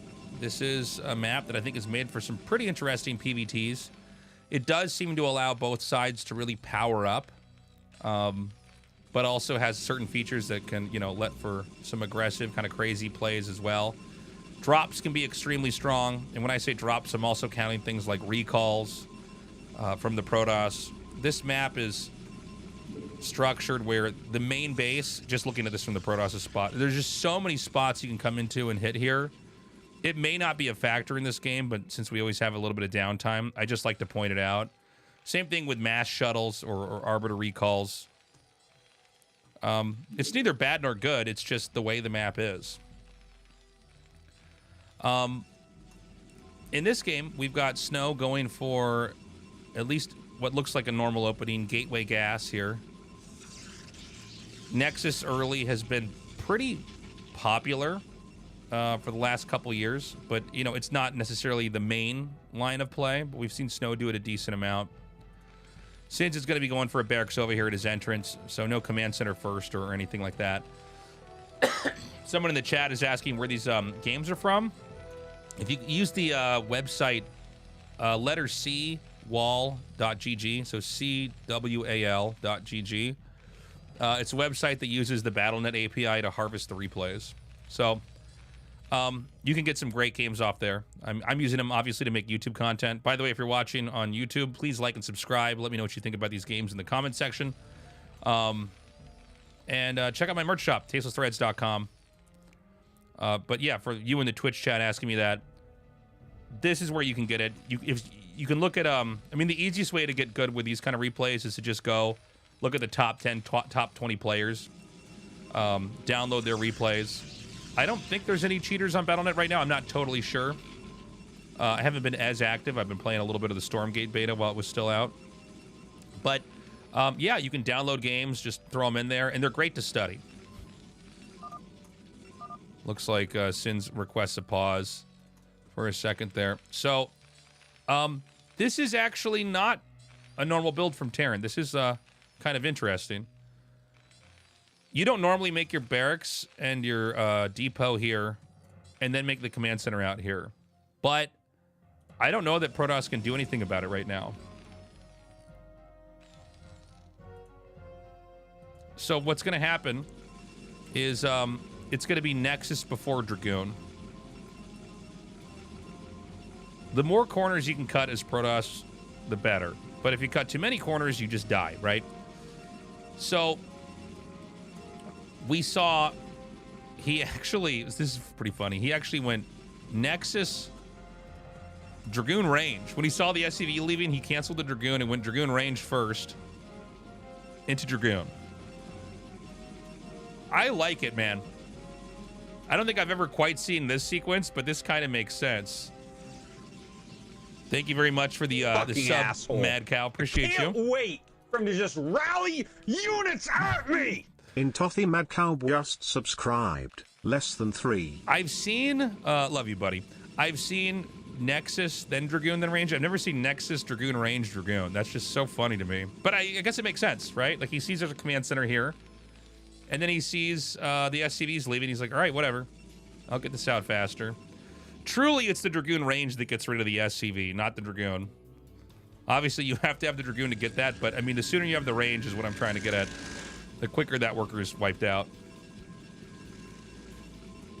So it's going to be 2-gate Dragoon from here on out. Whenever you skimp like that, thank you for the sub, Blue. I have my alerts paused after Mad Cow sent it in, but I see you subbing. I'll unpause alerts after the cast. Whenever you cut Dragoons early like this, you're usually forced to make a second gateway just so you can actually balance out. And here comes the Robo. Over here for Terran. What? What is happening? What? I was clicking over here like he was going to have 2 factories hidden.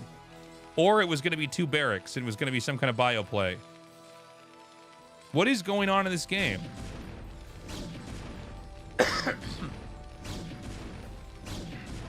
I can't believe this. Leda has warged into the mind of sins. What is this? So he's going to go for wraiths, I guess. Meanwhile, the SCV is going to come in here and scout. Can you imagine if he goes for quick Reaver? Where's his tank? So the tank is coming along. What is this game? So you got to be careful versus the 3 Dragoons. They can do a dive onto the tank.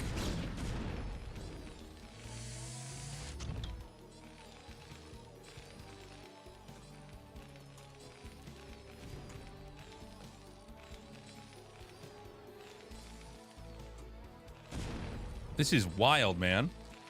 I wonder when you want to show the wraiths. I'm sorry I'm not talking more. I'm trying to figure out what to even think about this play. Keep in mind, if you have an academy, you can just scan and kill observers, too. I mean, Protoss don't really have detection other than observers and, like, I guess cannons. You don't want to really get cannons that fast. He skips siege? I think he does, 100%. I think he has no siege. It's going to be up to, what? 2, 6, 7 Dragoons. You know, one thing, and this is going to be the honesty check, which, by the way, he's not being honest. You can just take your 7 Dragoons and just run up here and kill everything if he doesn't have siege mode. And that's what Snow's doing. The wraiths are still hiding. Oh, he's going to get hit, man. Thank you for the sub. Appreciate you. I see you. He's going to fly right over this. Now, the wraiths are still hiding. He doesn't see the wraiths yet. Tanks are pretty far back. Oh, this is not enough SCVs. He comes, he does fend it. He does fend it. He doesn't see the wraiths still. He does not see this. Excuse me. This is insane to me. Is he still not going to see it? Normally, you're looking for the command center or more factories. What is going on? This is so weird. What? Third base is done. Probes are transferred. I can't believe this. Here comes a shuttle. Is it empty? Oh my god, I missed this. Sorry, chat. He's killing off the probes. This is 5 wraiths on a probe massacre here. He scans. He doesn't see an observer. He doesn't have to stop. Look at this. Look at this. This is disgusting. Oh, can he scan it? Oh, he's going to get the shuttle. He's going to get the observer. Back to it. More kills.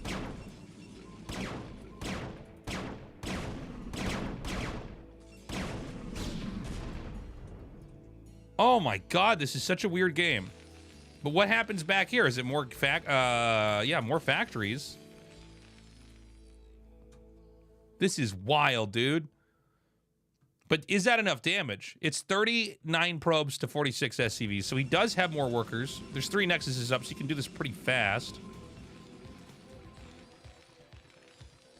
But I guess you could also push and shoot down the shuttle with the Wraiths, right? Like, I guess there's... I'm not used to thinking of a game where there's this many Wraiths over here. What in the world? Okay, so a cannon's up at each base. Well, there will be one up here. It's finishing now. Is he going to take a third? Oh, there's a probe here. Not anymore. Now he's going to come in. Just goes to show you how bad the Wraith ground attack is. They don't all one-shot probes. Oh, that's got to be so annoying. He has to kill his own pylon to get in here. Ooh, gets another one. 44 probes. He's going to get it down to 40 in no time. He's going to switch. Moving over to this spot. I think you could basically avoid this cannon.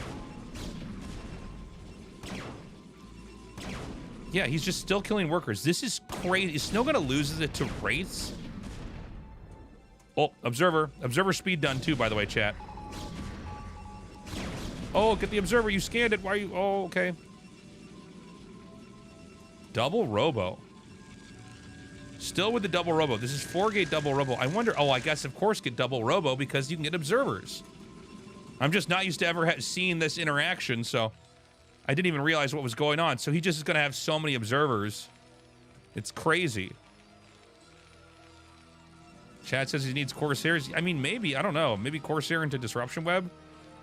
Maybe that's the one time that's actually appropriate to do?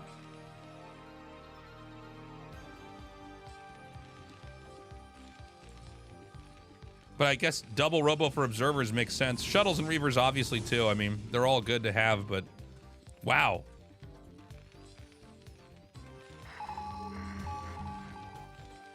This is crazy, man.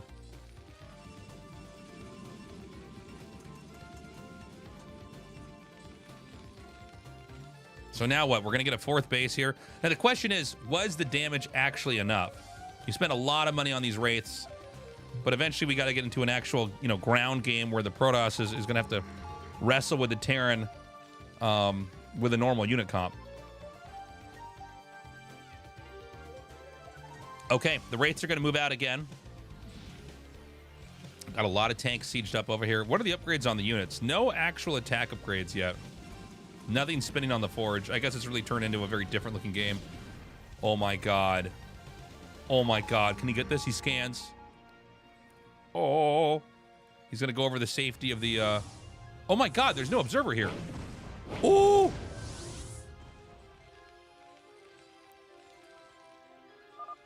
Snow taps out. Are you kidding me? Oh my god. Sins is a legend. That's insane. What? Oh my god. That's crazy. I've seen it all now. Okay. Thank you for watching, guys. Have a good one. I'll see you in a future video. Take care. Bye-bye. That's insane. Alerts unpaused. Oh, man. Fuck you, guy in the chat. You're out of here. Blur 329 just subscribed. Is Artosis awake? No, he's still sleeping. What's up? I'm the fucking king of the universe. He's still sleeping. No one's as great as I am. Which means back to pause and alerts again. Appreciate the support, guys.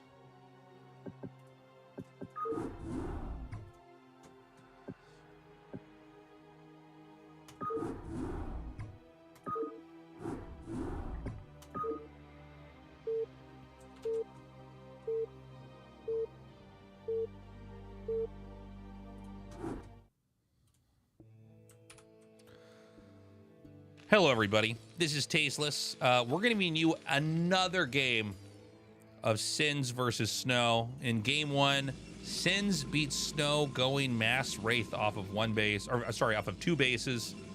Yes, in TVP, that happened. So this is going to be the rematch. It's on the map Citadel. It's one of our newer maps here. So it'll be fun to see how these two players engage with each other. Thank you, Mad Mush. I see you just subbed on Twitch. I appreciate you. If you're watching on YouTube, please like and subscribe. Leave a comment, guys. I've been building this channel up. We do StarCraft casting.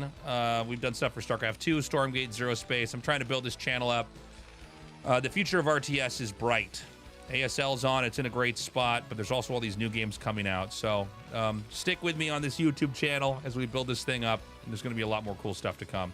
And if you didn't see Game 1, go see Game 1 with these two. It's insane. It was mass Wraiths off 2 base, into Terran taking a 3rd base, into Snow getting abused. Snow, of all people. Snow responded pretty well, by the way. He went for double Robo Observer, which makes sense because you have nothing but cloaked Wraiths running around everywhere. Yeah. So anyways, I mean, what are we going to have this game? Is this going to be more of a normal one? I'm not sure. Snow is going to go for Gateway, probably into gas, but maybe not. Maybe Pylon, Gateway, Pylon. Let's see. Is this going to be gas? Yes, it is. Okay.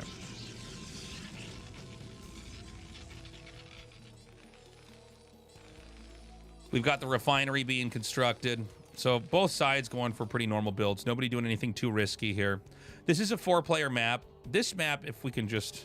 I guess I should actually explain to you guys the map, what makes it interesting.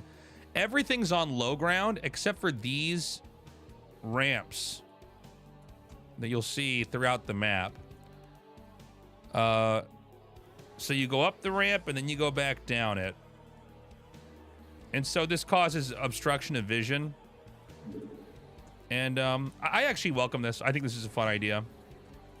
It's subtle, but it does make for kind of a cool game. Hard to kind of get over from one side to the other. We do have our standard neutral eggs on the ramp entrance as well here. So this is going to be the Zealot opening. You do lose about 1 probe when you do this build, but getting the Zealot out kind of makes you okay versus, you know, anything that's crazy early on. And Terran's going to be going for 1 factory. Well, hold on a second. Actually, it's 2 SCVs and gas. 2 SCVs can be a little bit confusing. Normally, it's either 3 SCVs, and then you take them off, and you do, you know, 1 SCV on gas, and you expand. Or you leave all 3 on, and you do 2 factory. But he just kept 2 on the whole time. So where's this going to get us? He's at 150 gas right now. That has to go somewhere. Could this be a starport play? On 1 base. By the way, Protoss expanding.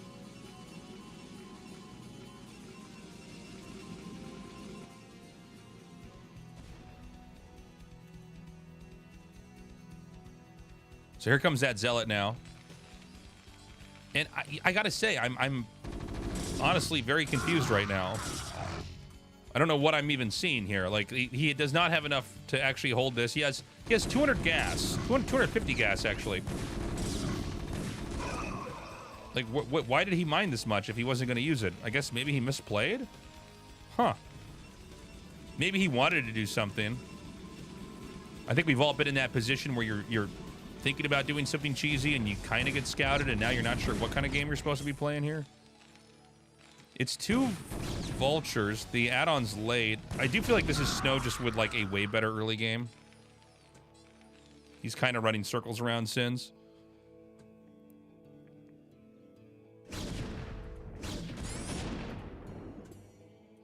But is this game going to just develop into a normal game? I would imagine so. I mean, would Sins do two Starport Wraith in a row? I don't think so. Back at home, Robo Bay, Dragoon range, steadily coming along, about 70% done.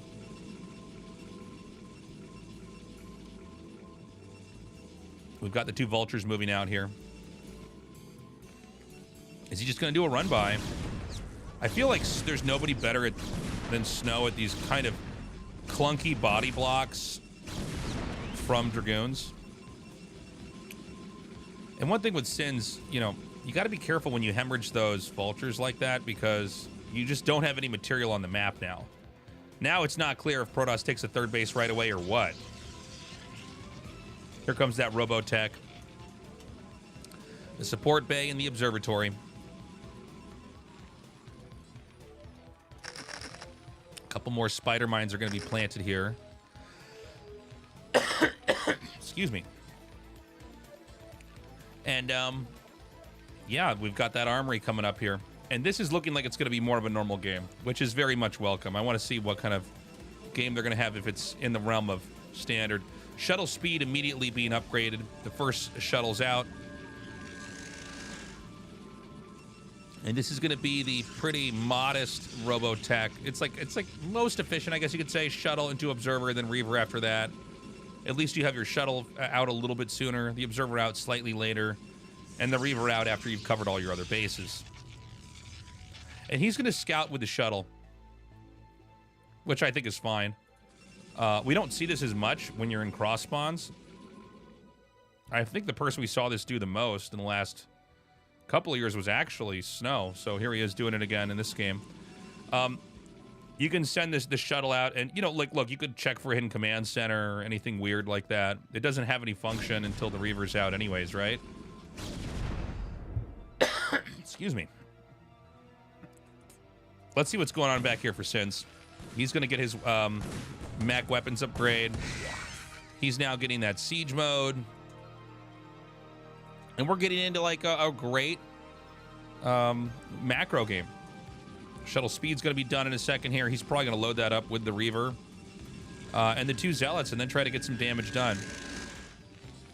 Now, there are hard counters to Reaver tech if you do this on 2 bases where you just get a Wraith and kill it. Keep in mind, even with shuttle speed, a Wraith's normal speed is fast enough it can do moving shot to a speed shuttle. I've seen some games where Protosses will put a Dragoon in there instead of the 2 Zealots, but I don't even feel like that's that good, because then maybe you save the Wraith, but if you did get in there and could have done damage, the 2 Zealots would have been better to soak up tank shots and all that. So the Observer comes in, he sees the Goliaths, he realizes what's coming his way. And so he knows he's got to be very, very careful. If you can pick off the Goliaths on the outside, that's good, but he's going to go right into the main. Oh boy. Nice shot there. He's going to fire one more Scarab at that tank. He gets the kill. And now it's time to go ham on these SCVs. Gets another kill over there. If you control this right, and I truly, there's no one with better control in the whole world than Snow. Oh my god, that was so close. I thought he was going to pick it up. That's it. Sins just taps out. He should have gone for 2-port Wraith, I guess. Wow. And here's Snow. He's not done. He's still playing the game. He's going to let all the guys' buildings burn down.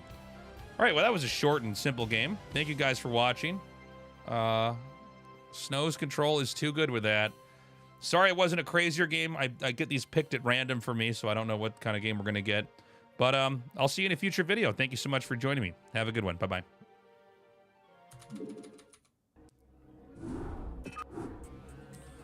All right, I think I got time for one more chat.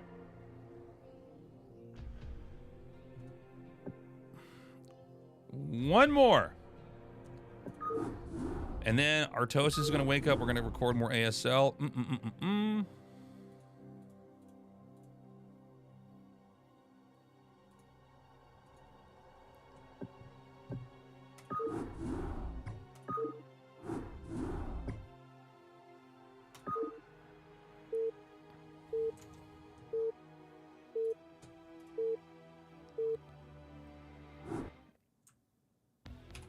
Yo guys, Tasteless over here. We've got a great game for you today. This is Shine versus Tangu. Shine, I think this guy does not need any introduction. Whether you're from StarCraft 1 or StarCraft 2, Shine has been a legend. From even observing in the GSL to getting to the ASL finals. Probably the best cheeser out of all the cheesy players we've had. A real innovator. This is a ladder match he played against Tangu. Tangu's one of our newer players here in the ASL. He's been a ladder beast for a long time, but he's here now competing, and I want to see what kind of game these two players are going to give us. The map is retro, and this map, dude, is a headache, at least for me. It is a map. I always thought the center area was bigger. It really actually isn't. That can be a little bit tricky for TVZ. I think in other matchups it's more impactful, but Excuse me. The other thing about this map is that this is a very straight pathway up here. Out of the Terran's natural, if you follow my cursor, all the way up through here.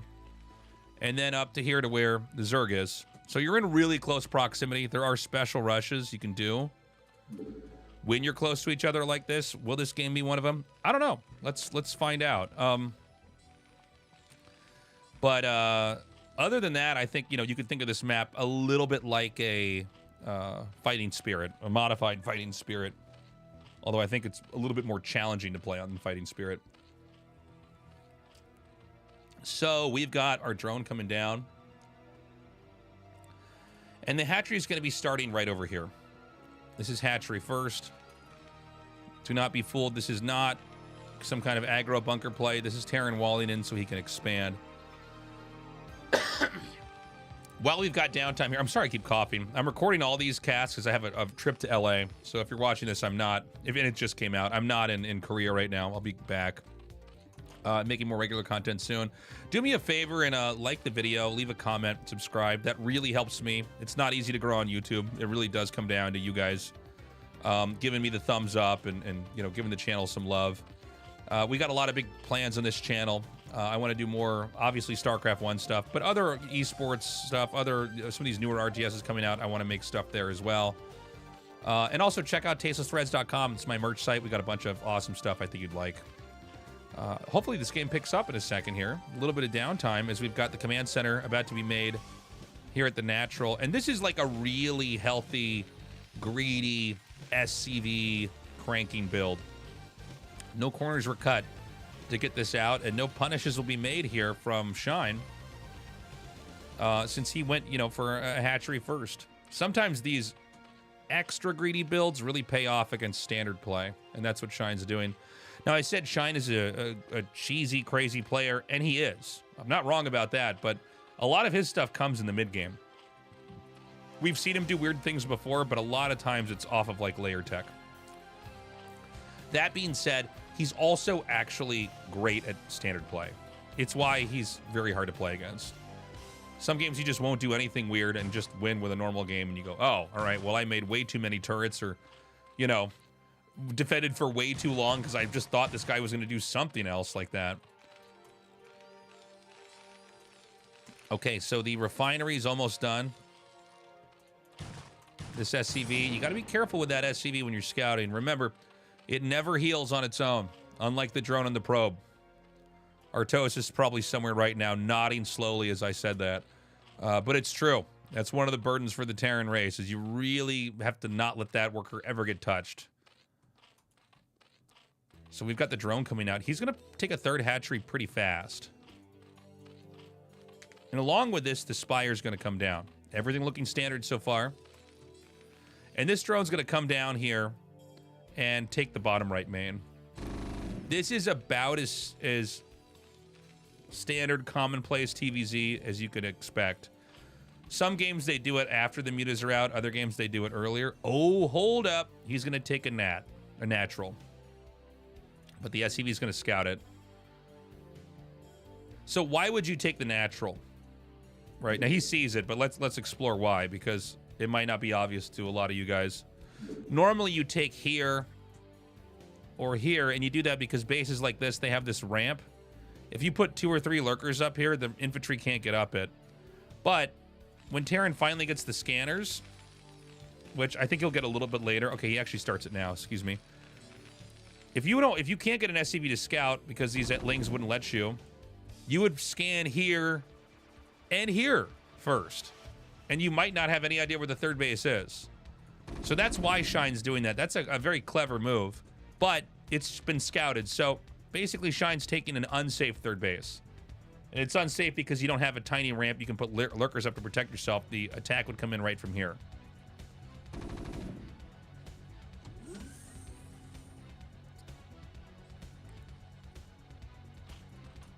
So we've got the mutas about to hatch. We have +1 air weapons coming.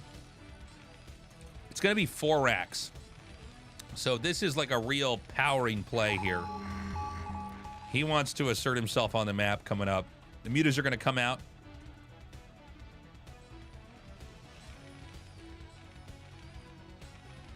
me turn off the... Sorry, I'm like playing like with map hacks on here. We've got... Sorry. There's the Fog of War. So we've got the mutas coming up. And I gotta say, Tangu's got really good defense. I mean, I don't think that the mutas can get in there anywhere, really, and do any damage. Not even a little bit. The third gas is being taken here for Shine. Everything looking good so far.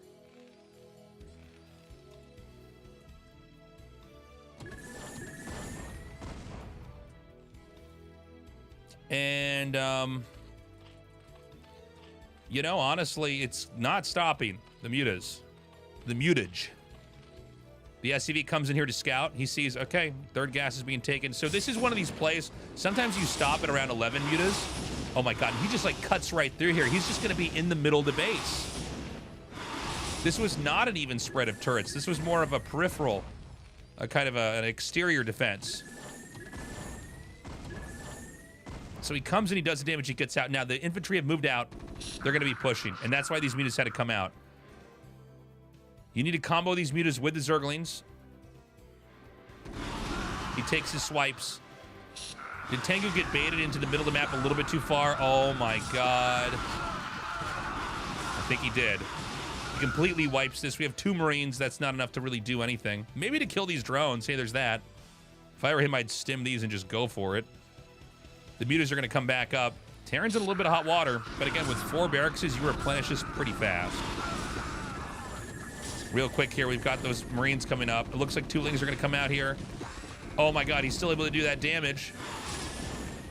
Remember, the gas is everything in this matchup, so the fact that this is happening is a big deal.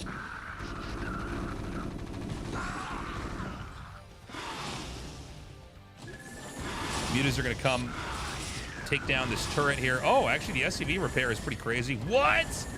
Oh, Shine is getting whooped over here.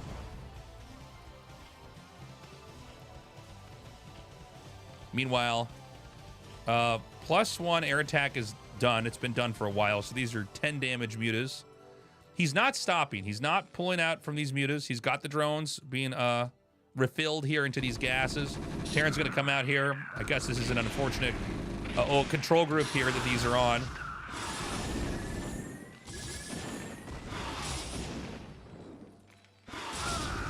The mutas now, he's got to be careful not to get too boxed in. I think, though, with this amount of damage, he can kind of just go wherever he wants. This is looking worse and worse for the Terran. He even takes out the SCVs that are building the starport. So, I mean, this is getting pretty bad. You do need to either get Valkyries or Science Vessels or something. He's actually just going to go for it. He gets a forced cancel. He's going to come up through here. Anything he can get, he will take.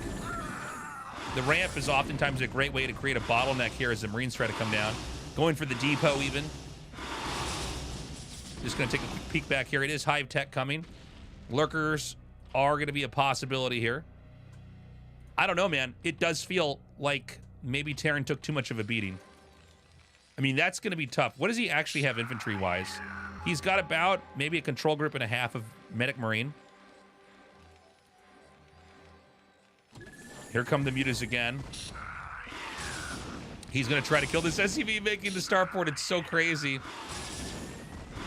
Now, he's got to be careful. The longer he stays in here, the more likely he is that the Marines are going to surround him. I mean, we don't even have... What is this? This is 4 SCVs mining over here. He's got... Okay, he's got a little bit over a dozen mining minerals at his main, but, like, this is pretty bad, man. Lurker Tech almost done. Double Evo Chamber. Hive finishing moments away from now. It is 1.4k gas, guys. This is pretty wild. By the way, I mean, Shine is really winning off of his mechanical abilities here. It really does reinforce what I'm saying. Like, he's got some sneaky, cheesy stuff, but, like, he is actually just, like, a solid powerhouse player. Now he's going to come over here. He could probably keep doing damage. A scan here. He's going to have, what, 3 lurkers? Is that 3 total? Yes, 3. And the mutas are not going to stop. That's going to be it.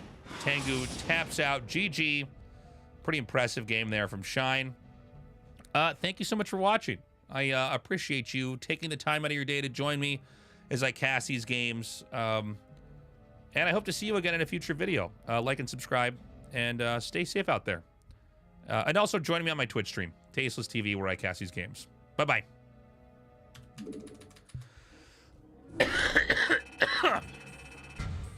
All right. Unpause alerts.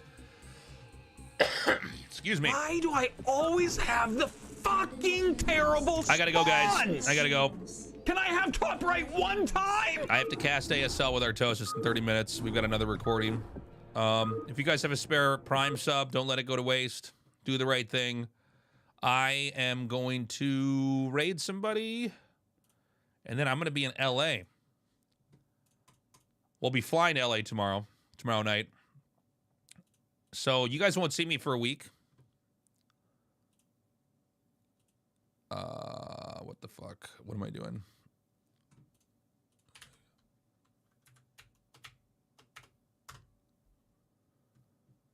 But when I come back, it will be good. We'll be hanging out. Artosis is going to be in LA as well. We'll be recording all of the ASL days for not this week, but next week in one day. So there's just going to be a day where there's going to be like a lot of ASL VODs out. So be ready for that. Who can I raid here?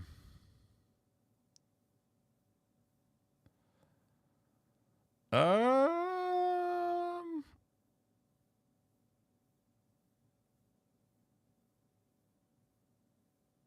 going to raid Zero.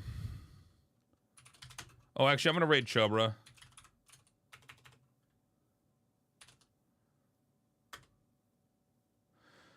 Say hi to Chobra for me, guys. He's doing a viewing party for some Valorant. I'm going to eat some food, and then I'm going to cast ASL. And Artosis should be up any second now. Yeah, I see. He just texted me. He just woke up. All right. I'm done with you guys, chat.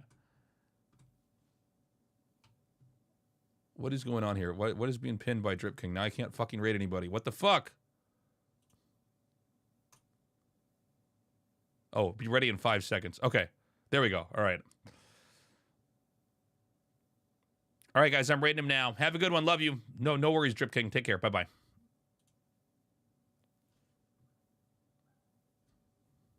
What was their score against Wolves?